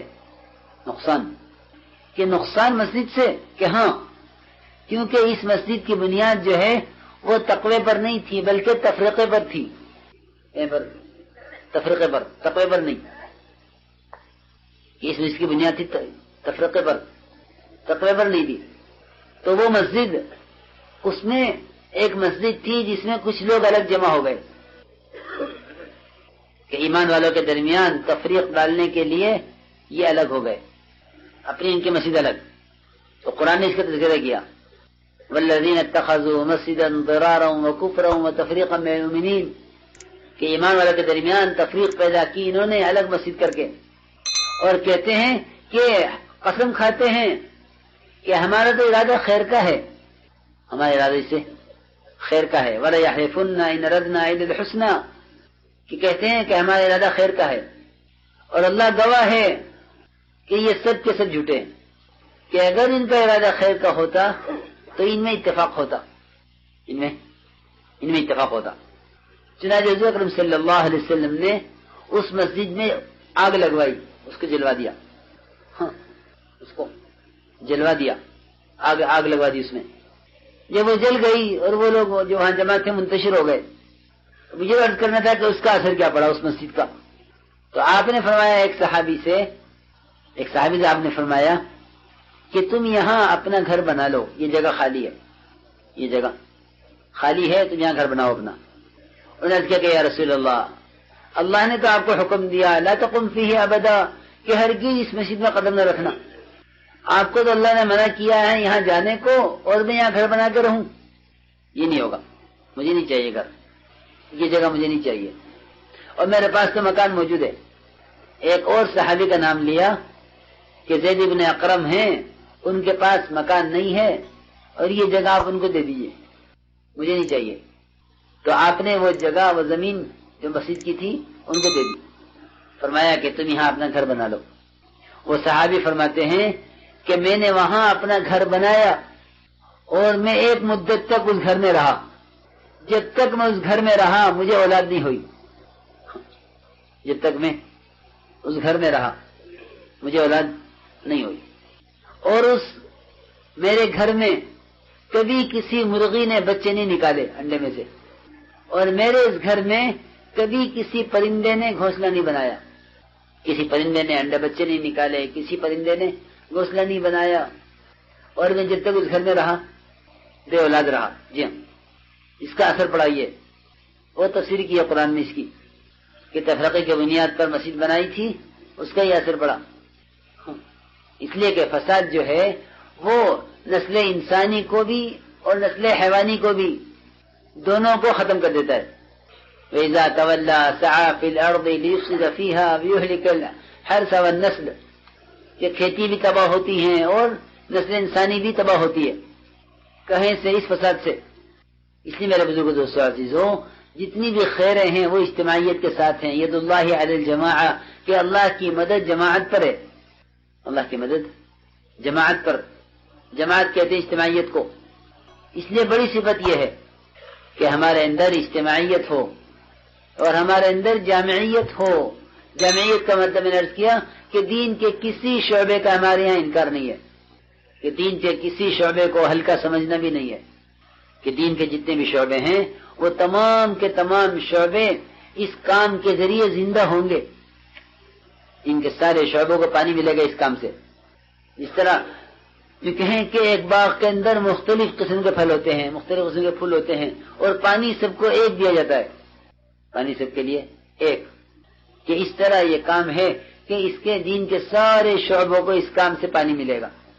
ایک بات میرے بزرگ دوستو یہ ہے کہ اپنے آپ کو اللہ کے یہاں قربانیوں سے قبول کرواؤ، اس لیے کہ اس کام میں آگے بڑھنے کے اسباب وہ سفارشات نہیں ہیں، کسی کی سفارش سے کوئی آگے بڑھ جائے، کہ اس کام میں آگے بڑھنے کا اسباب تو صفات قبولیت ہیں، سفارشات نہیں۔ پھر جن لوگوں سے اللہ کام لے اپنے آپ کو ان کے ساتھ کر دو۔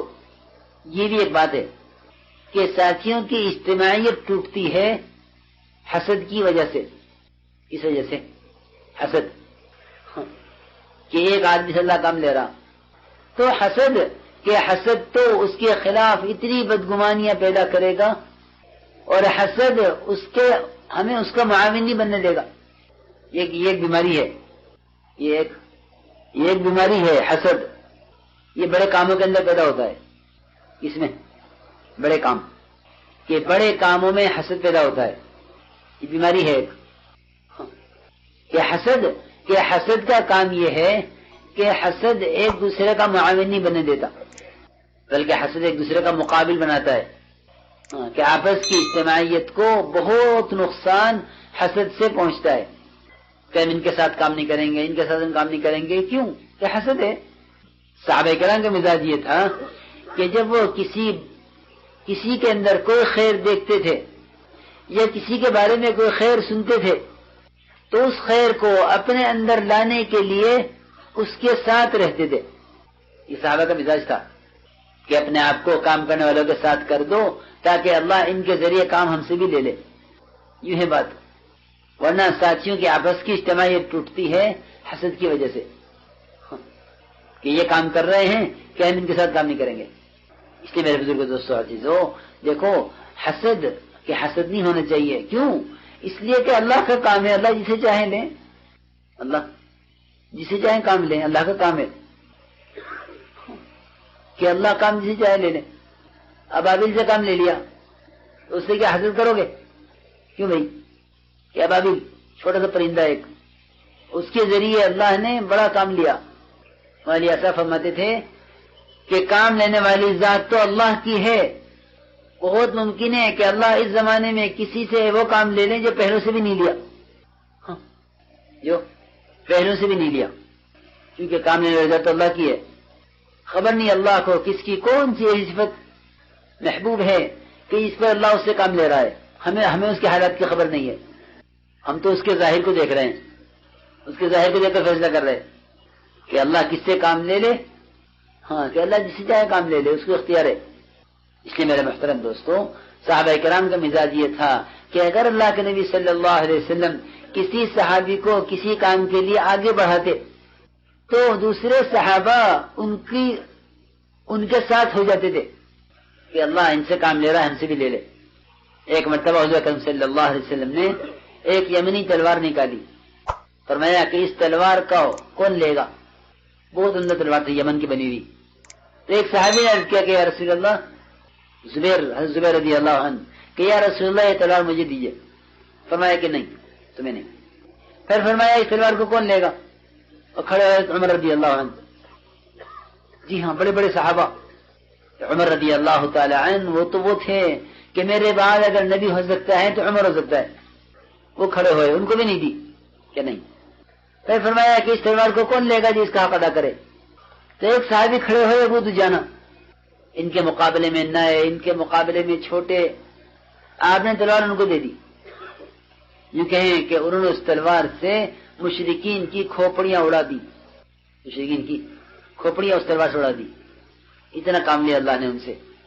تو زبیر رضی اللہ تعالی عنہ ان کے پیچھے پیچھے چلے کہ کیا بات ہے, اس سے ہمارے ہوتے ہوئے اس کو کیوں تلوار ملی؟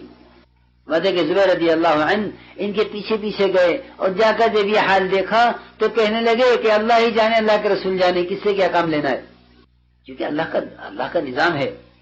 اس لیے ہمارے سوچنے کی کوئی گنجائش نہیں ہے کہ اس سے یہ کام کیوں ہو رہا ہے. کہ کام لینا اللہ کا کام ہے, کہ اللہ جسے چاہیں جو چاہیں کام لیں, کہ اللہ جس سے چاہیں جو کام لے لیں. اس لیے حسد کی گنجائش نہیں ہے, حسد کی گنجائش نہیں ہے.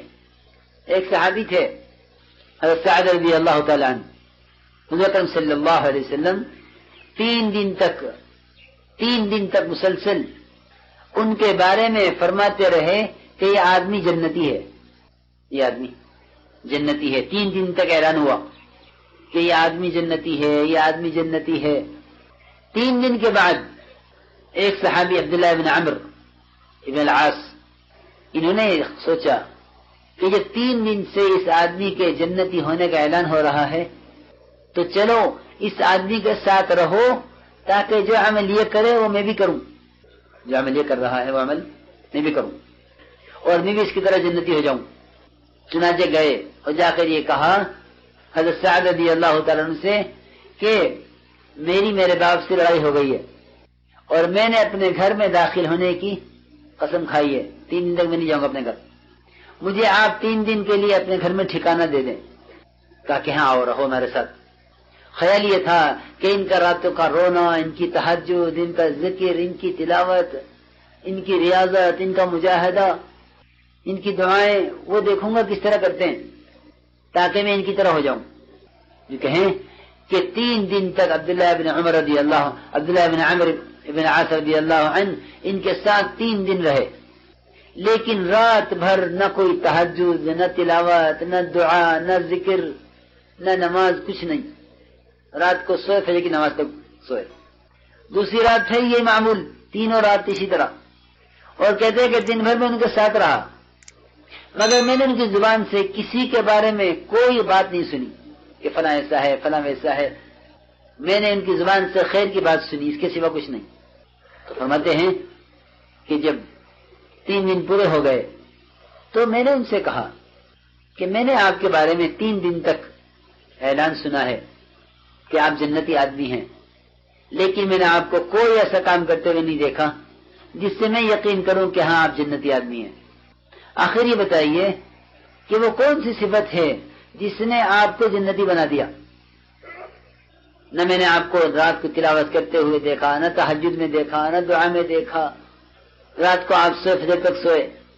فرمایا کہ میرا تو یہی معمول ہے جو آپ نے دیکھا، لیکن اتنی بات ضرور ہے کہ اگر اللہ نے کسی کو کسی خیر سے نوازا ہے تو مجھے اس پر اس سے حسد نہیں ہے، مجھے اس پر حسد نہیں ہے.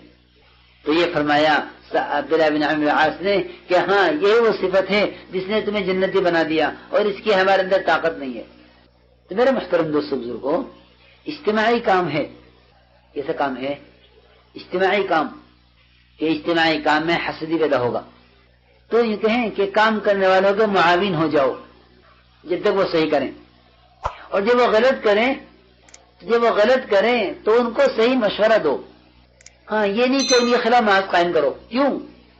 اس لیے کہ اس نے جو ایک غلطی کی ہے اس کی وجہ سے اس کا صحیح کرنا بھی ختم ہو جائے گا.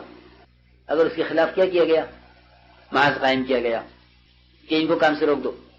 کہ نہیں، ہمارے یہاں کسی کو معذور کرنا نہیں ہے کام سے. ہمارے یہاں آدمی کام سے معذور تو ہو سکتا ہے. کیا ہو سکتا ہے؟ معذور. کہ آدمی معذور ہو گیا، دماغ سے معذور ہو گیا، پیر سے معذور ہو گیا، لیکن معذور نہیں ہوگا کہ اس کو کام سے نکال دو. کہ نہیں، یہ کوئی کمپنی یا کوئی تحریک نہیں ہے کہ اس کام سے کسی کو معذور نہیں کیا جاتا. اس کام میں لوگ معذور ہو سکتے ہیں. کوئی کتنا بھی معذور ہو اس پر نماز فرض ہے، اس پر نماز فرض ہے. کتنا بھی معذور ہو اس پر نماز فرض ہے. کہ وہ عبادت سے معذور نہیں ہو سکتا. عبادت سے معذور نہیں ہو سکتا کہ عبادت چھوڑ دے. کہ جس طرح عبادت سے معذور نہیں ہو سکتا اس طرح دعوت سے معذور نہیں ہو سکتا.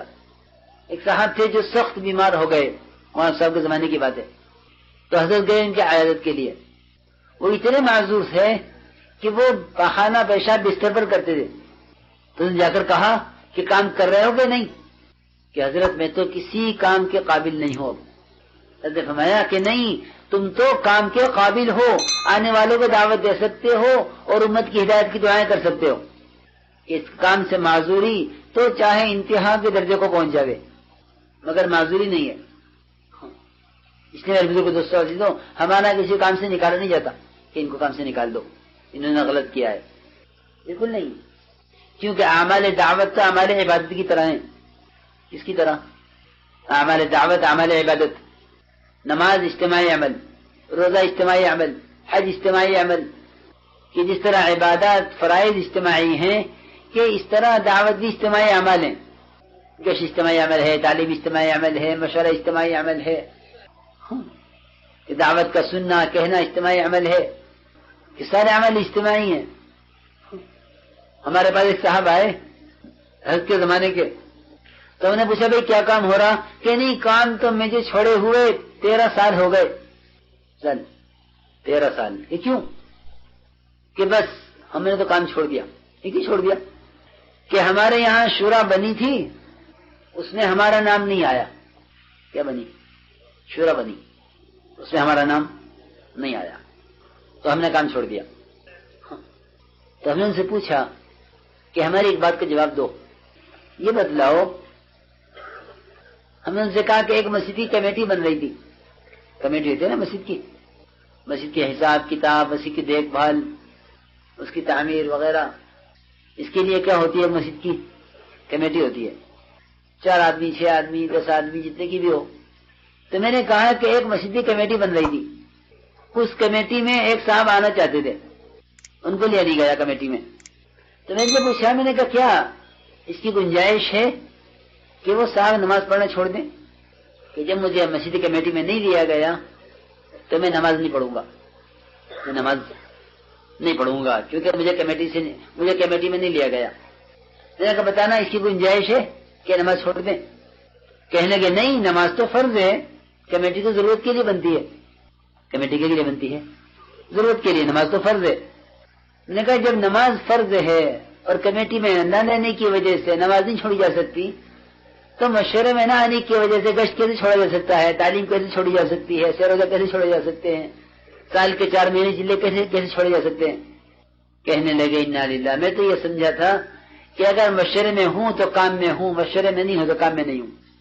میرے محترم دوستو بزرگوں, ہم سمجھتے تھے کہ اس کام کو کرتے ہوئے مشورہ کرو, اس کام کو کرتے ہوئے مشورہ کرو. تو بات یہ ہے کہ ہمارے یہاں کسی کی معذوری نہیں ہے اس کے کام سے نکالا جاوے. کیوں کہ کام تو نماز کی طرح عام ہے, کسی کو اس سے روکنا, کسی کو تعلیم سے روکنا, اس کا تو ہمارا تصور ہی نہیں ہے. یا کسی کو مشورے سے روک دینا یہ بھی نہیں ہے. کیوں کہ مشورہ کوئی پلاننگ نہیں ہے جسے ہم مل کے کر رہے ہیں. مشورے کیا بنیاد ہے کہ مشورے کی بنیاد ہے پورے عالم دین کا قائم ہونا, یہ مشورے کی بنیاد ہے. یہاں کہ اس کے لیے تو ہر ایک کی ضرورت ہے, اس کے لیے ہر ایک کی ضرورت ہے.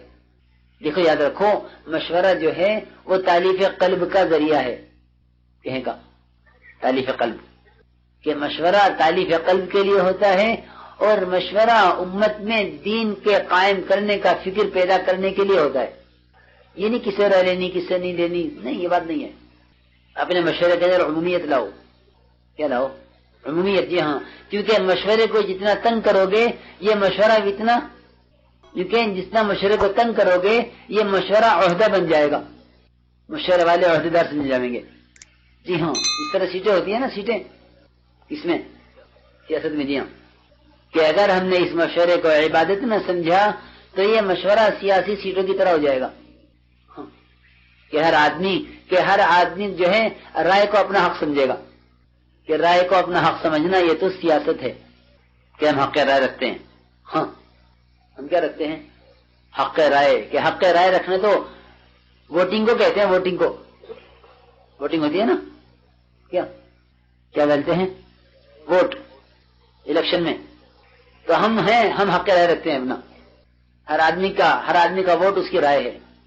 تو ہمارا ووٹ اس کے حق میں, ہمارا ووٹ اس کے حق میں, ہمارا ووٹ اس کے حق میں. اس کو کہتے ہیں الیکشن لڑنا.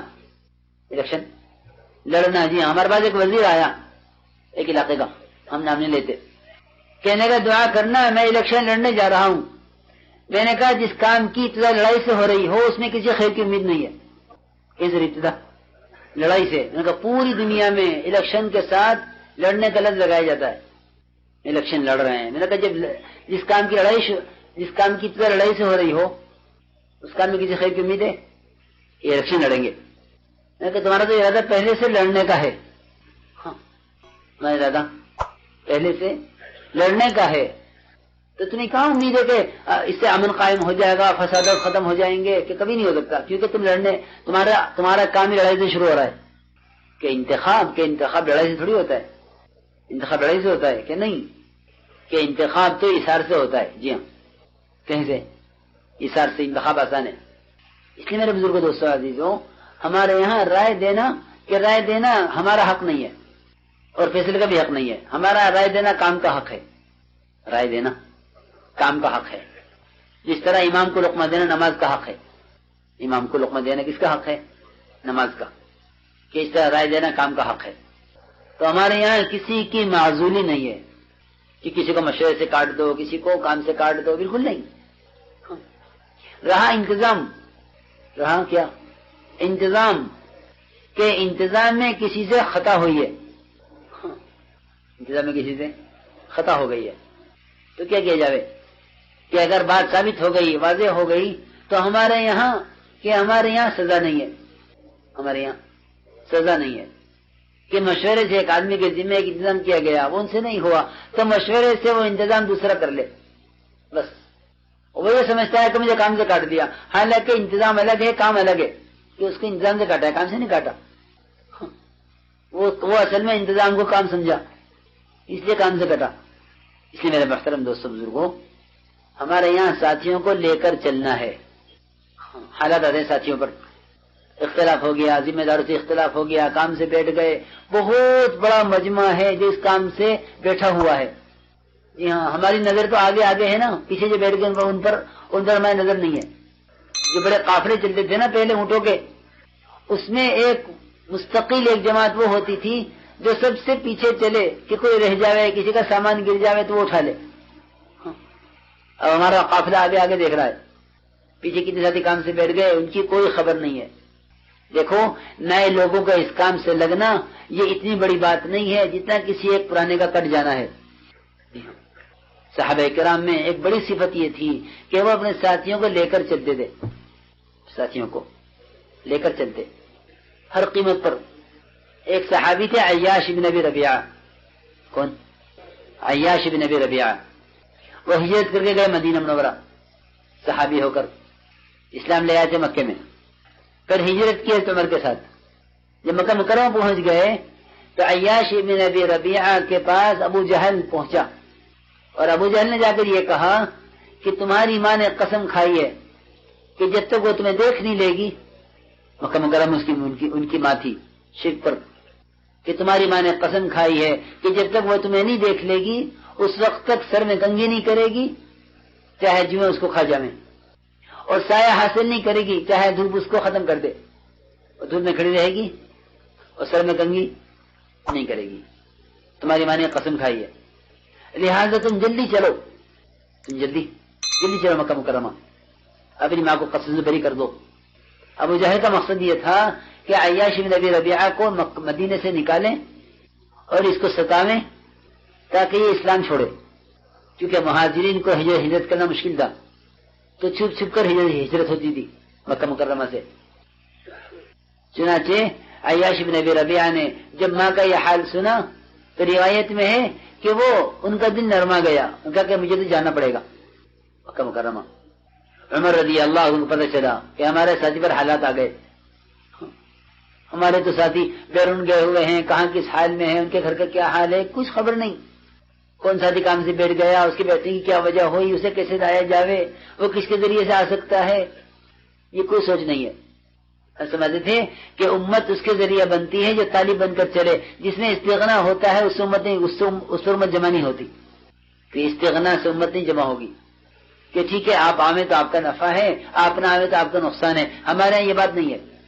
ہمارے یہاں تو ہمارے مزاج میں تو طلب ہونی چاہیے کہ ہم سب کے طالب ہیں، اپنوں کے بھی اور غیروں کے بھی. جی ہاں، تو اللہ سب کو جمع کر دے گا خیر پر.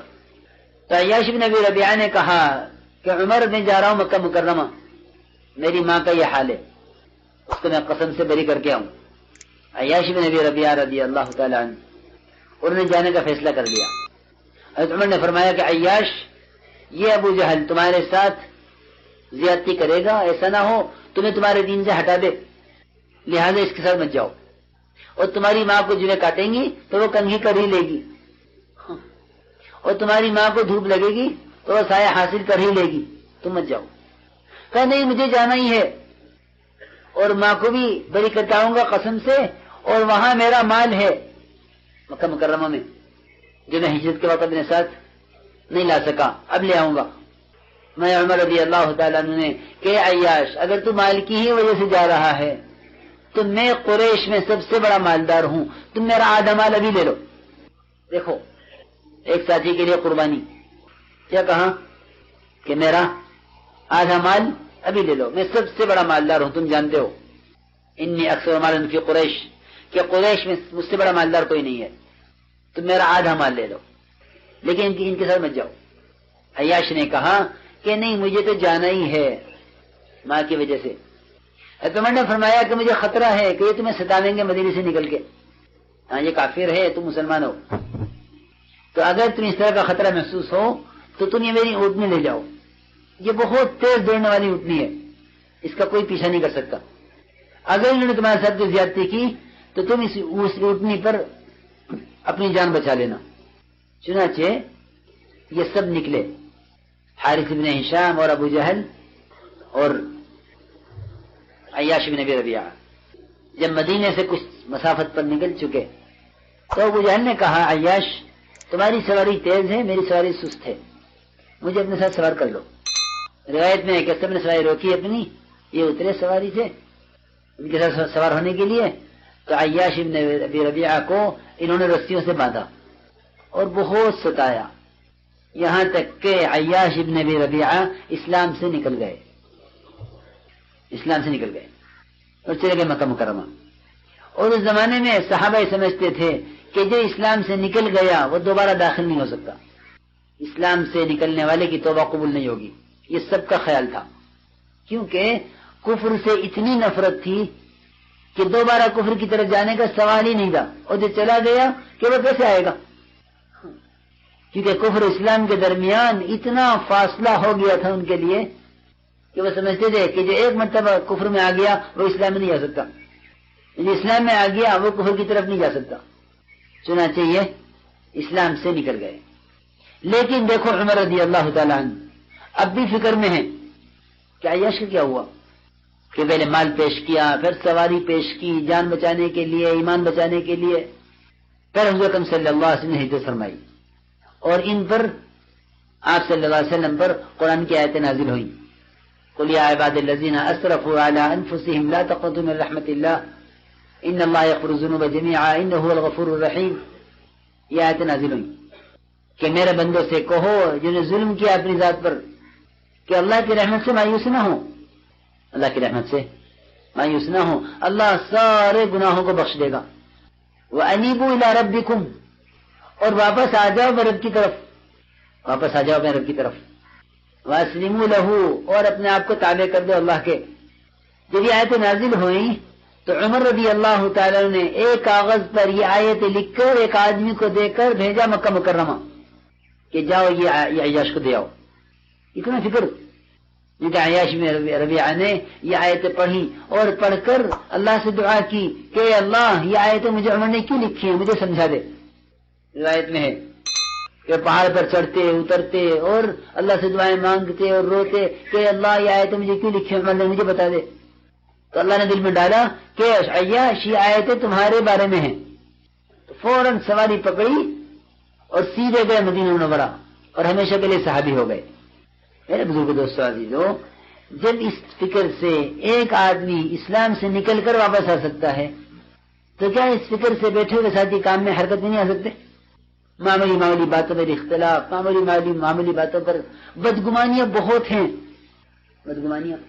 بہت ہیں کہ شیطان بدگمانی پیدا کرتا ہے. اس بدگمانی کی وجہ سے عیب جوئی ہوتی ہے, اس کی وجہ سے غیبت ہوتی ہے. یہ ترتیب ہے قرآن کی. ان بعض الظن اسم ولا تجسسوا ولا یغتب بعضکم بعضا, کہ پہلے ہوگی بدگمانی, پھر ہوگا تجسس عیب جوئی کہ دیکھو ایسا ہوا. یہ کہیں کہ شیطان ایک ساتھی کے بارے میں بدگمانی پیدا کرے گا, پھر یہ ذمہ دار اس بدگمانی کو تلاش کرنے کے لیے نکلے گا, اس کے پیچھے کرے گا کہ دیکھو یہ بات ہے یا نہیں ہے. حالانکہ یہ اس بات کا کوئی وجود نہیں تھا, شیطان نے خیر پیدا کیا اندر. حدیث میں آتا ہے کہ شیطان آ کر, حدیث میں آتا ہے کہ ایک آدمی آ کر کہے گا کہ ایسا ہوا, وہ بات سارے ساتھی پھیل جائے گی کہ ایسا ہوا, فلاں ایسا کیا. تو لوگ پوچھیں گے کہنے والے سے کہ تم سے کس نے بتایا؟ وہ کہے گا کہ میں اس آدمیوں کو شکل سے جانتا ہوں, نام سے نہیں پہچانتا, جسے مجھے یہ خبر دی ہے. تو حدیث میں صراحت ہے کہ یہ شیطان تھا جو انسانی شکل میں تمہارے درمیان ایک بات چھوڑ کر چلا گیا. صراحت حدیث میں کہ شیطان تھا جو تمہارے درمیان ایک بات چھوڑ گیا ہے.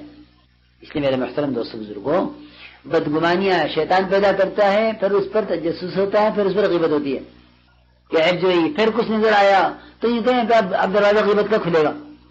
اپنے ساتھیوں کے عیوب کو چھپایا کرو, اس سے ساتھیوں کا اعتماد قائم ہوگا, ساتھیوں پر اعتماد قائم ہوگا. اس سے اپنے ساتھیوں کے عیوب کو چھپایا کرو, کیونکہ عیب کو چھپانا اعتمادی پیدا کرتا ہے, تربیت بھی کرتا ہے. اور کسی ساتھی کے عیب کو ظاہر کر دینا اعتماد بھی ختم کر دے گا, اور یہ کہیں کہ ہمارے ماحول میں باطل پھیلے گا, کیونکہ باطل پھیلتا ہے باطل کے تذکروں سے, حق پھیلتا ہے حق کے تذکروں سے. اس لیے ہمارے یہاں ساتھیوں کے بے اصولیوں کا کوئی تذکرہ نہیں ہے. یہ فرمایا عمر رضی اللہ تعالیٰ عنہ نے کہ باطل کو مارنا ہے تو اس کے تذکرے چھوڑ دو، باطل کو ختم کرنا ہے تو کیا کرو، اس کے تذکرے چھوڑ دو، امیت الباطل بترک ذکر ہی، یہ فرمایا عمر رضی اللہ تعالیٰ عنہ نے کہ باطل کو مارنا ہے اس کا تذکرہ چھوڑ دو، کہ ہمارے یہاں باطل کا کوئی تذکرہ نہیں ہے، کہ ہمارے یہاں تو تذکرے حق کے ہیں، باطل کا نہیں ہے. تو دروازہ کھلے گا، کھل جائے گا کہ غیبت کا. اللہ مجھے معاف فرمائے، ہمارے ماحول میں غیبت بہت ہے. کیا؟ جی ہاں، غیبت، کہ ہمارے ماحول میں غیبت بہت ہے. اجتماعی کام ہے نا، کہ اجتماعی کام میں غیبت بہت ہوتی ہے. جی ہاں، حالانکہ غیبت زنا سے بڑا گناہ ہے، اس میں کوئی شک نہیں. حدیث میں اشد من الزنا، کہ غیبت زنا سے بڑا گناہ ہے. صحابہ کو اس پر تعجب تھا کہ یا رسول اللہ، غیبت زنا سے بڑا گناہ کیسے ہو سکتا ہے؟ زنا تو بہت بڑا گناہ ہے. زنا تو بڑا گناہ ہے، کہ اتنا بڑا گناہ کیسے ہو سکتا ہے غیبت؟ تو آپ نے فرمایا کہ غیبت زنا سے بڑا گناہ اس لیے ہے کہ اللہ کے یہاں زنا کی توبہ ہے، غیبت کی توبہ نہیں ہے. صحیح روایت ہے، حدیث میں منتخب میں حضرت روایت رکھی ہے. لوگ پوچھتے کہاں، کہ اس منتخب میں یہ روایت ہے، اقرا مسلم میں، کہ غیبت زنا سے بڑا گناہ ہے. صحابہ کو اس پر تعجب تھا، تو آپ نے اس کی وجہ بتائی کہ اللہ کے یہاں زنا کی توبہ تو ہے، اللہ کے یہاں زنا کی توبہ ہے، کہ ایک آدمی زنا ہو گیا، اس نے توبہ کر لی کہ وہ معاف کر دیں گے اللہ، لیکن غیبت کی توبہ نہیں ہے، کیونکہ غیبت بندے کا حق ہے. بندے کا حق کہاں معاف ہوگا؟ کہ بندے کا حق تو بندے کے پاس معاف ہوگا. بندے کو حقوق کی معافی اللہ کیا نہیں ہے، کہ بندے کے حقوق کی معافی تو بندوں کے یہاں ہے. اس لیے میرے محترم دوستوں، بزرگوں، عزیزوں، یہ ہیں وہ صفات جو ہمارے اندر پیدا ہوں تو اللہ رب العزت ہم سے کام لے، اللہ ہم سے کام لے. اس لیے اللہ کے یہاں اپنے آپ کو صفات سے اور قربانیوں سے قبول کرواؤ، اور اپنے آپ کو اللہ کے یہاں اطاعت سے بھی قبول کرواؤ. اس سے اطاعت سے، جی ہاں، کیونکہ بعض مرتبہ آدمی کا اپنا اچھا جذبہ نافرمانی پر لے جاتا ہے. اس پر کہ اچھا جذبہ نافرمانی پر لے جاتا ہے. جی ہاں، کہ بعض مرتبہ جذبہ پورا کرنے والا اپنے جذبے کو لے کر مشورے کا مقابلہ کرتا ہے. ہاں، یہ بھی ہوتا ہے کہ ہمارا تو اچھا جذبہ ہے، پھر ہمیں ایک کو نہیں کرنے دیتے، کہ ہمارے یہاں اچھے جذبات بھی مشورے کے تابع ہیں. کیا اچھا جذبہ ہے مگر مشورے کے تابع؟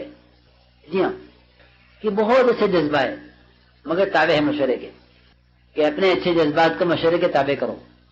کہ بعض مرتبہ جذبہ حکم کے خلاف ہوگا، جذبہ کے خلاف ہوگا، حکم کے خلاف. جی ہاں، کیونکہ دیکھو ایک بات سنو، ایک آدمی حرام سے بچے کہ گندا جذبہ تھا، اس سے باز رہا تو اس پر بھی اجر ہے، اور یہ بھی اطاعت ہے کہ اس آدمی نے حرام کام نہیں کیا. اس پر اللہ کی طرف سے اجر بھی ہے، اس پر اللہ کی طرف سے انعام بھی ہے، اس میں کوئی شک نہیں. مگر اطاعت کا اونچا درجہ یہ ہے کہ یہ اچھے جذبے کو بھی حکم پر چھوڑ دے. یہ اطاعت کا ادنا درجہ ہے کہ یہ حرام سے باز رہا، برا جذبہ تھا چھوڑ دیا، اس پر بھی اجر ہے. مگر اچھا جذبہ تھا، کیا تھا؟ اچھا جذبہ. حدیبیہ میں صحابہ کرام کا جذبہ اچھا تھا. جذبہ کیا تھا؟ اچھا تھا کہ ہم عمرہ کریں گے، ہم حق پر ہیں، عبادت ہے عمرہ، بیت اللہ کا طواف عبادت ہے، بیت اللہ کو دیکھنا بھی عبادت ہے. بیت اللہ کے دیکھنے کی صحابہ تمنا کرتے تھے. اللہ پھر یہ موقع لایا، ادھر کیا ہوا کہ ادھر حکم ہی آ گیا کہ نہیں، واپس جاؤ. تو سب کا جذبہ اچھا کہ ہم کیا کریں، طواف کریں، عمرہ کریں، سب کا جذبہ ہی ہے. اور حکم آیا جذبے کے خلاف، حکم آ گیا جذبے کے خلاف کہ نہیں، کچھ نہیں کرنا، واپس جاؤ. تو عمر رضی اللہ تعالیٰ عنہ تو اڑے ہوئے تھے اس پر کہ نہیں، ہم حق پر ہیں، اللہ کی مدد حق ہے، ہمیں یہ کرنا ہے. ابوبکر صدیق کر دی اللہ کے پاس کہ جا کے کہا کہ ابوبکر بتاؤ ہم حق پر ہیں یا نہیں، کہ ہاں حق پر ہیں، مگر حکم یہ ہے. تو فرماتے عمر رضی اللہ تعالیٰ عنہ کہ میں اس دن اپنی بات پر اڑنے کی وجہ سے میں نے اتنے صدقے کیے، اتنے اعمال خیر کیے کہ اللہ میرا اس دن کا گناہ معاف کر دے، میرا اس دن کا گناہ معاف کر دے. کہ میں اپنی بات پر کیوں اڑا ہوا تھا, یہ میرا گناہ معاف کر دے. کہ حکم تھا مگر جذبے کے خلاف. تو جذبے کو, اچھے جذبے کو حکم کے خلاف پورا کرنا نافرمانی ہے. اچھے جذبے کو حکم کے خلاف پورا کرنا نافرمانی ہے, اور اچھے جذبے کو حکم پر چھوڑ دینا یہ اطاعت ہے. یہ حدیبیہ اس کا مظہر ہے. ایک عورت تھی جو بیت اللہ کا طواف کرتی تھی جذام کی حالت میں. اس کو بیماری تھی جذام کی, کوڑ کا مرض تھا. اس کو کوڑ ہو جاتا ہے نا, موذی مرض ہے, ہاتھ پہ جھڑتے ہیں اس میں. تو اس میں زخم اور اس کی گندگی اور اس میں یعنی انتہائی موذی مرض ہے اور انتہائی گندا مرض ہے. جی ہاں, کہ ایک عورت اس حالت میں بیت اللہ کا طواف کرتی تھی. اس کے اندر طواف کا کتنا جذبہ ہوگا, کتنا شوق ہوگا کہ اس حالت میں طواف کرے, لیکن لوگ اس سے بچ بچ کر نکلتے تھے. تو عمر رضی اللہ عنہ نے فرمایا اس عورت سے کہ اللہ کی بندی, لوگوں کا اذیت مت دے, طواف چھوڑ دے, طواف کرنا چھوڑ دے, لوگوں کو اذیت مت دے. چنانچہ اس نے طواف چھوڑ دیا, طواف کرنا چھوڑ دیا, گھر بیٹھ گئی. حضرت عمر کی شہادت ہو گئی.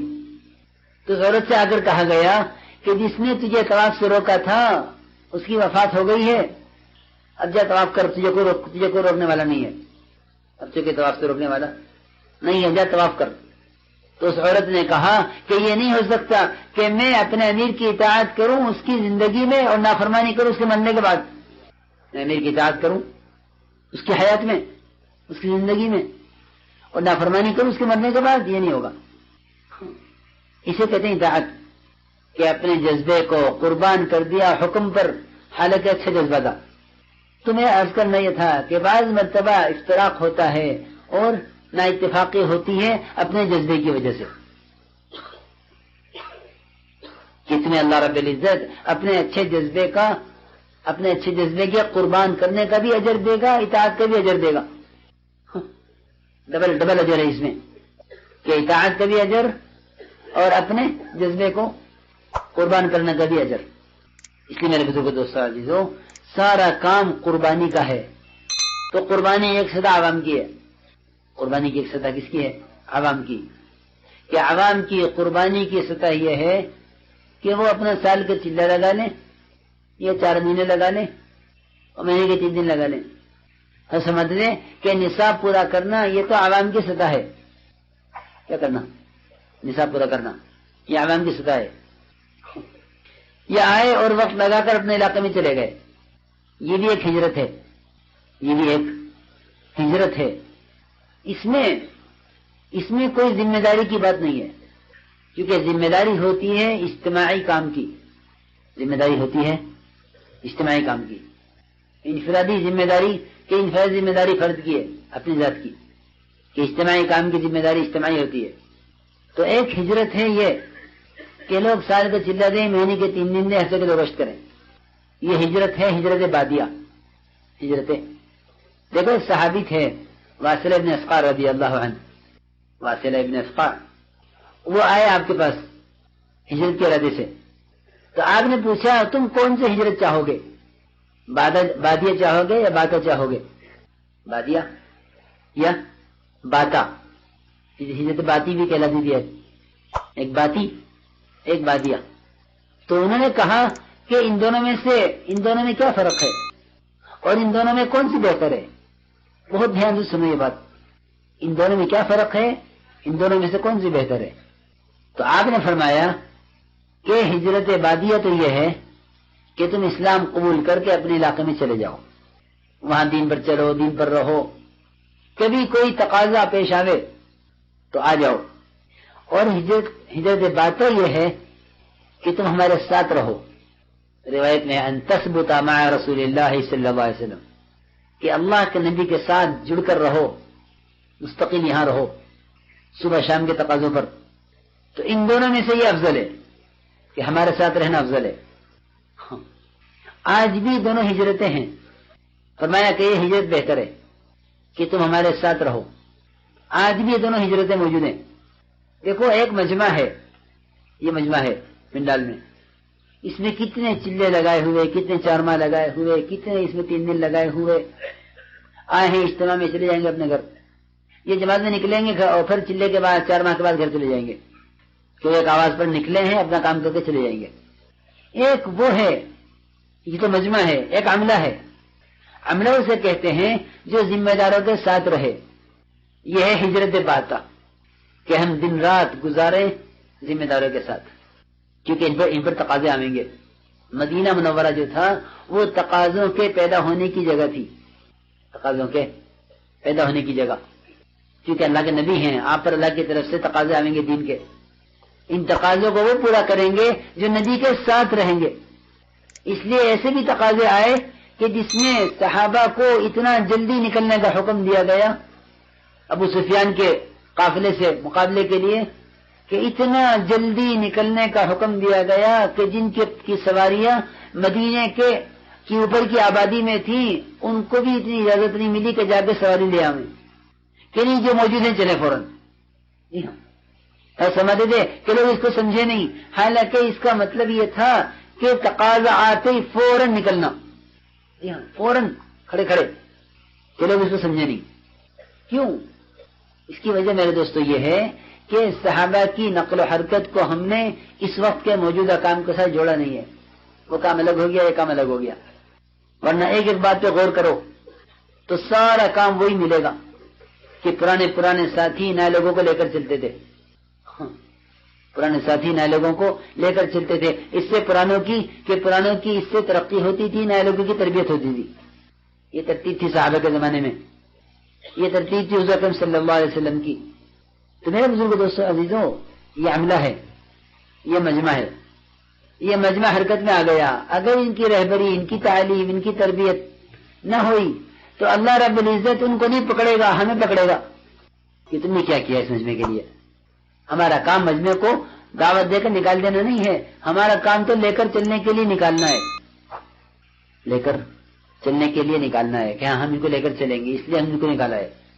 تو میرے دوست بزرگوں عزیزوں، یہ ہے ہجرت باتا، کہ عملہ ذمہ دار کے ساتھ رہے، عملہ ذمہ دار کے ساتھ رہے کہ جس وقت کا جو تقاضا ہوگا انہیں پورا کرنا پڑے گا۔ یہ ہے ہجرت باتا۔ یہ چیز مدد میں ختم ہو رہی ہے۔ دیکھو یہ کام جو ہے نا، یہ کام دعوت کا، ہم اس کام میں امر جامع پر ہیں۔ یہ کام امر جامع ہے۔ کیا ہے امر جامع؟ امر جامع کسے کہتے ہیں؟ جن کے امر جامع کہتے ہیں دین کے کسی تقاضے کو پورا کرنے کے لیے ایمان والوں کا جمع ہونا، کہ دین کے جس تقاضے پر بھی ایمان والے جمع ہو گئے وہ کام امر جامع بن گیا۔ علماء نے اس کی تفسیر کی ہے امر جامع کی۔ تو جب یہ صحابہ آپ کے ساتھ امر جامع پر ہوں تو بغیر اجازت نہ جامع، بغیر اجازت نہ جامع، قرآن میں ہے کہ بغیر اجازت کے نہ جامع۔ اور نبی جی آپ جس کو چاہیں اجازت دے دیں، جس کو آپ چاہیں جانے کی اجازت دے دیں، مگر آپ اس جانے والے کے لیے استغفار کریں۔ یہ ہے غور کرنے کی بات کہ استغفار تو اس کے لیے کرنا چاہیے تھا جو بغیر پوچھے جا رہا ہے، غلطی کر رہا، یہ تو پوچھ کر جا رہا ہے، اس کے لیے کیوں استغفار؟ کہ جو بغیر پوچھے جانے والے ہیں ان کے لیے تو استغفار جائز ہی نہیں ہے، کیونکہ بغیر پوچھے جاتے تھے منافقین، ہاں بغیر پوچھے کون جاتے تھے؟ جی ہاں، کہ بغیر پوچھے جاتے تھے منافقین۔ اور اگر وہ عذر کرتے تھے تو ان کا عذر کرنا اس لیے ہوتا تھا تاکہ ہم یہاں سے نکال نہ دیے جائیں، تو وہ جھوٹا عذر کر کے جاتے تھے۔ کیسا جھوٹا عذر؟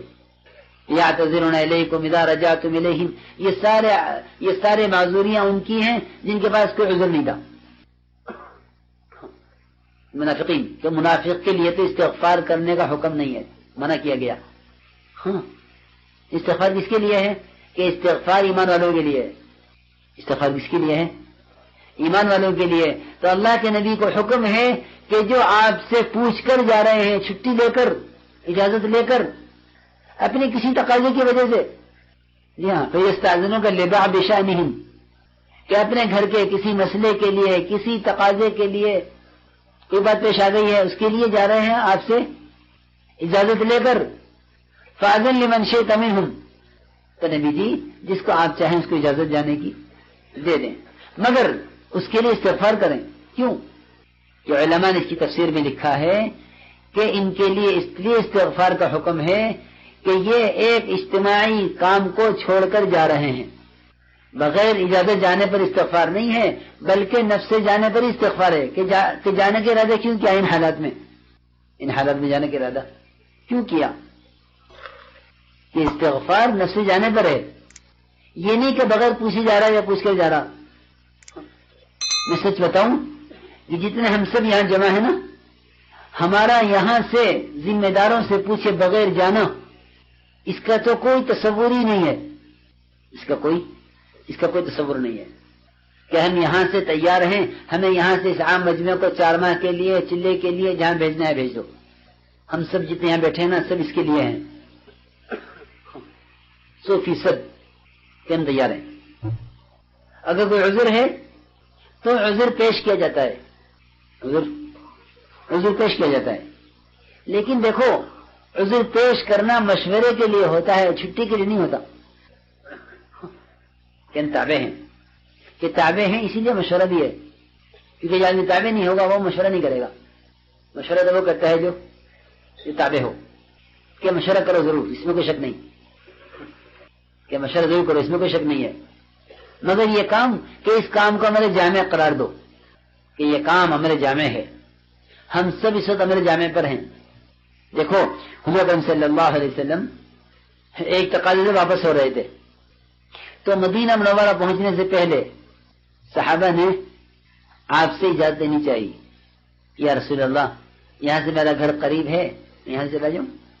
ہم ایک مرتبہ ایک سفر سے واپس ہوئے، جب دہلی ایئرپورٹ پر اترے تو ہمارے بعض ساتھی جو دہلی کے آس پاس کے رہنے والے تھے وہ آئے، کہنے لگے کہ وہ گھر سے بچے آ گئے ہیں گاڑی لے کر ایئرپورٹ پر، اجازت ہو تو ہم یہاں سے گھر چلے جائیں۔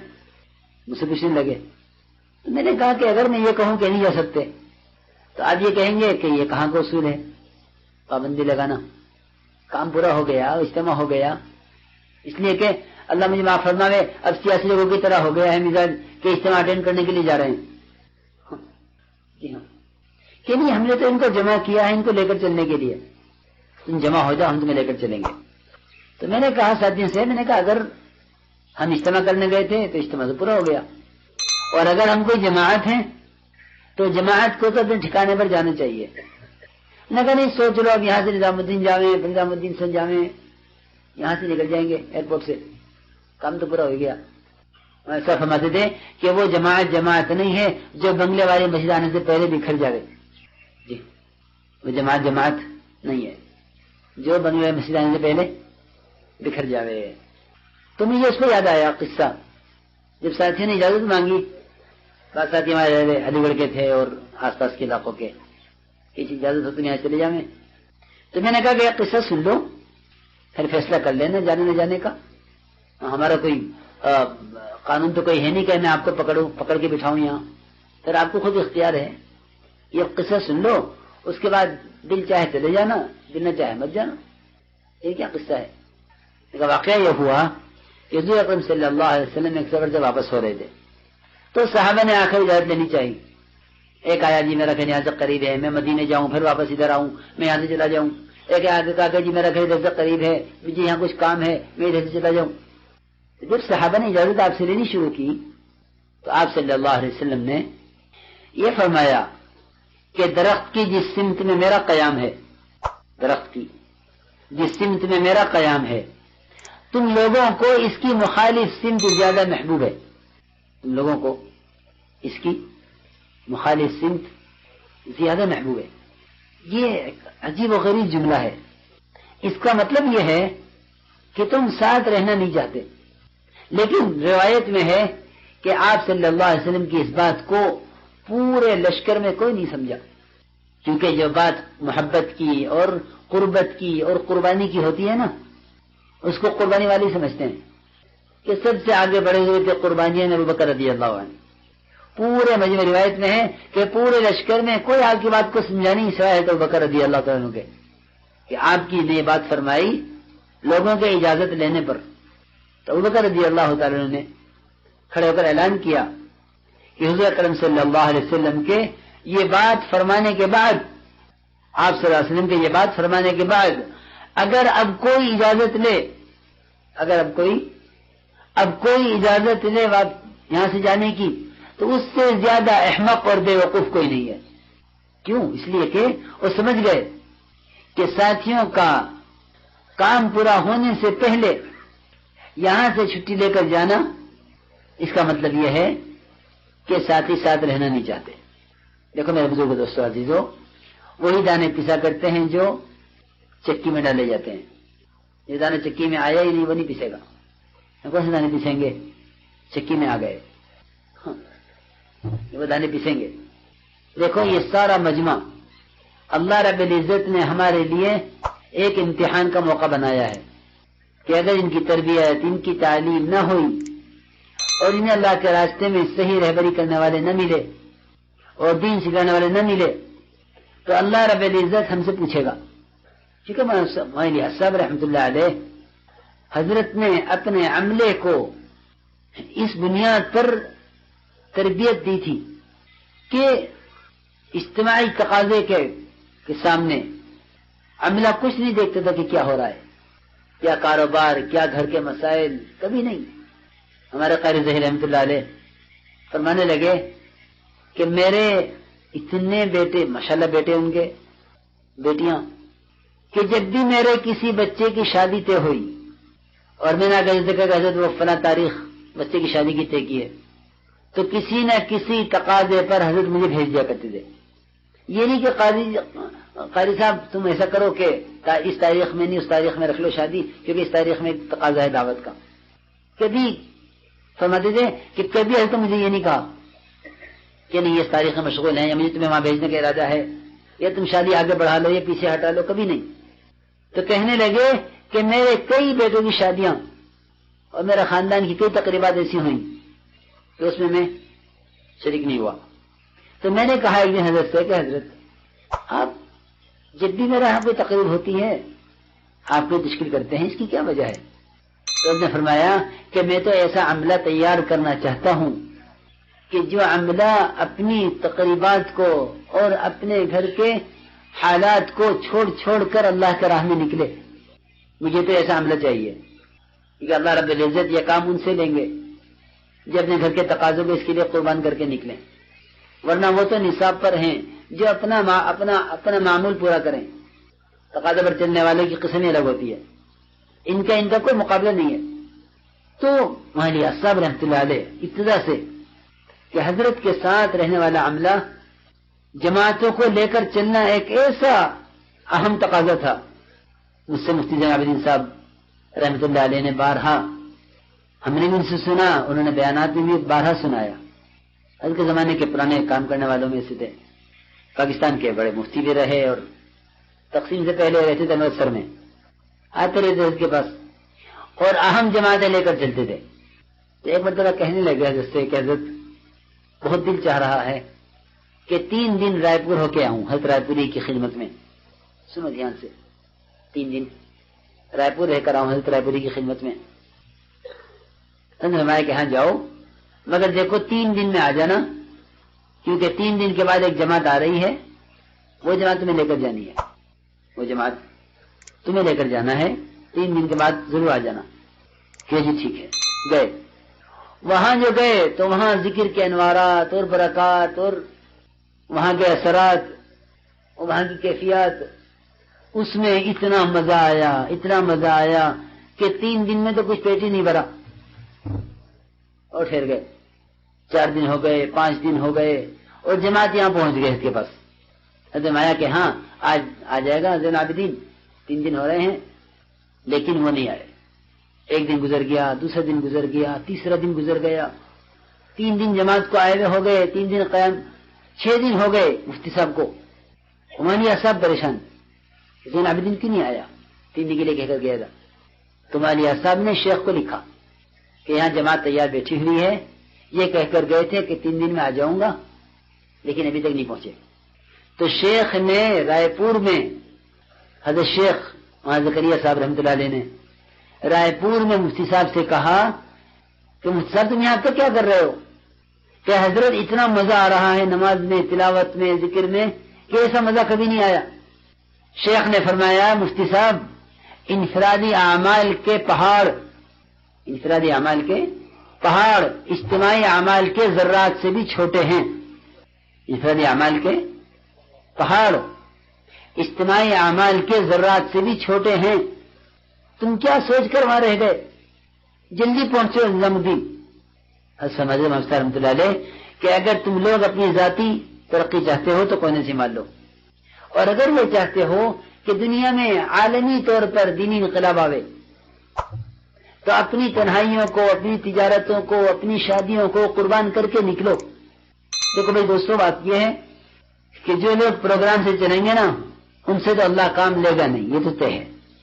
تو خدا کی قسم یہ بات حق ہے کہ جو پروگرام سے چلیں گے نا وہ اس کام میں چلیں گے، اللہ ان سے کام لے لے یہ نہیں ہوگا. اللہ کا کام لینا تو بہت اونچی چیز ہے. سمجھتے تھے کہ جب تو ایک تقاضے کو قربان کر کے نکلے گا نا تب تیرے محلے والے کو پتہ چلے گا یہ کام کتنا اہم ہے، جس کی وجہ سے ابا شادی چھوڑ کے چلے گئے اور بھائی شادی چھوڑ کے چلے گئے. فرماتے تھے حضرت کہ جب تم اس کام کے لیے اہم کام چھوڑو گے تب اس کام کی اہمیت قائم ہوگی، اور اگر تم نے اس کام کے لیے کوئی ایسا موقع تلاش کیا جس میں تم فارغ ہو تو پھر اس کام کی اہمیت کم ہوتی جائے گی. جی ہاں، کیونکہ مجاہدہ ہے نا کہ مجاہدے کو تو پروگرام ختم کر دیتا ہے. ہاں، مجاہدے کو پروگرام ختم کر دیتا. جی ہاں، اگر صرف پھرنا مجاہدہ ہے تو تاجر بھی پھرتے ہیں، اور اگر کسی ملک کو جانا مجاہدہ ہے تو ملکوں میں تو تاجر بھی جاتے ہیں اور سیاحت کے لیے بھی لوگ پھرتے ہیں. ہاں میرے بزرگ دوستوں عزیزوں، نفس سے پھرنا مجاہدہ نہیں ہے، وہ تو تقاضوں پر، دین کے تقاضوں پر اپنے ذاتی تقاضوں کو قربان کرنا. اس سے کام کی اہمیت قائم ہوگی کہ ہاں یہ کوئی کام ہے جس کی وجہ سے یہ کام چھوڑا گیا ہے. اس وقت کا جو اہم تقاضا ہے وہ تقاضا اس مجمع کو لے کر چلنا ہے. جو محنت اجتماع کی گئی ہے اب تک، اس مجمع کو یہاں لا کر چھوڑنے کے لیے نہیں کی گئی ہے کہ آؤ ہم تمہیں محنت کر کے میدان میں چھوڑ دیں لا کر. یہ میدان تہ نہیں ہے کہ لوگ اسے بھٹکتے پھریں. یہ تو تعلیم و تربیت کا راستہ ہے. کیا راستہ ہے؟ تعلیم و تربیت کا. اس تعلیم و تربیت کے لیے لازم ہے کہ ہر جماعت میں کم سے کم ایک مولوی ایک قاری ہو. یہ مولوی ایسا فرماتے تھے کہ ہر جماعت میں ایک مولوی ایک قاری، تاکہ یہ مولوی ان کو دین سکھلاوے اور قاری ان کو قرآن سکھلاوے. ہر جماعت کے لیے فرماتے تھے کہ ہر جماعت میں چاہتا ہوں کہ ایک مولوی ہو ایک قاری ہو. اس لیے میرے بزرگ دوستوں عزیزوں، اس کے لیے فرماؤ ہمتیں کر کے کہ نقد اس کے لیے کون تیار ہے. اس وقت نقد 4 مہینے کے لیے، اگر یہ کام واقعی ہمارے جامع سمجھائے تو.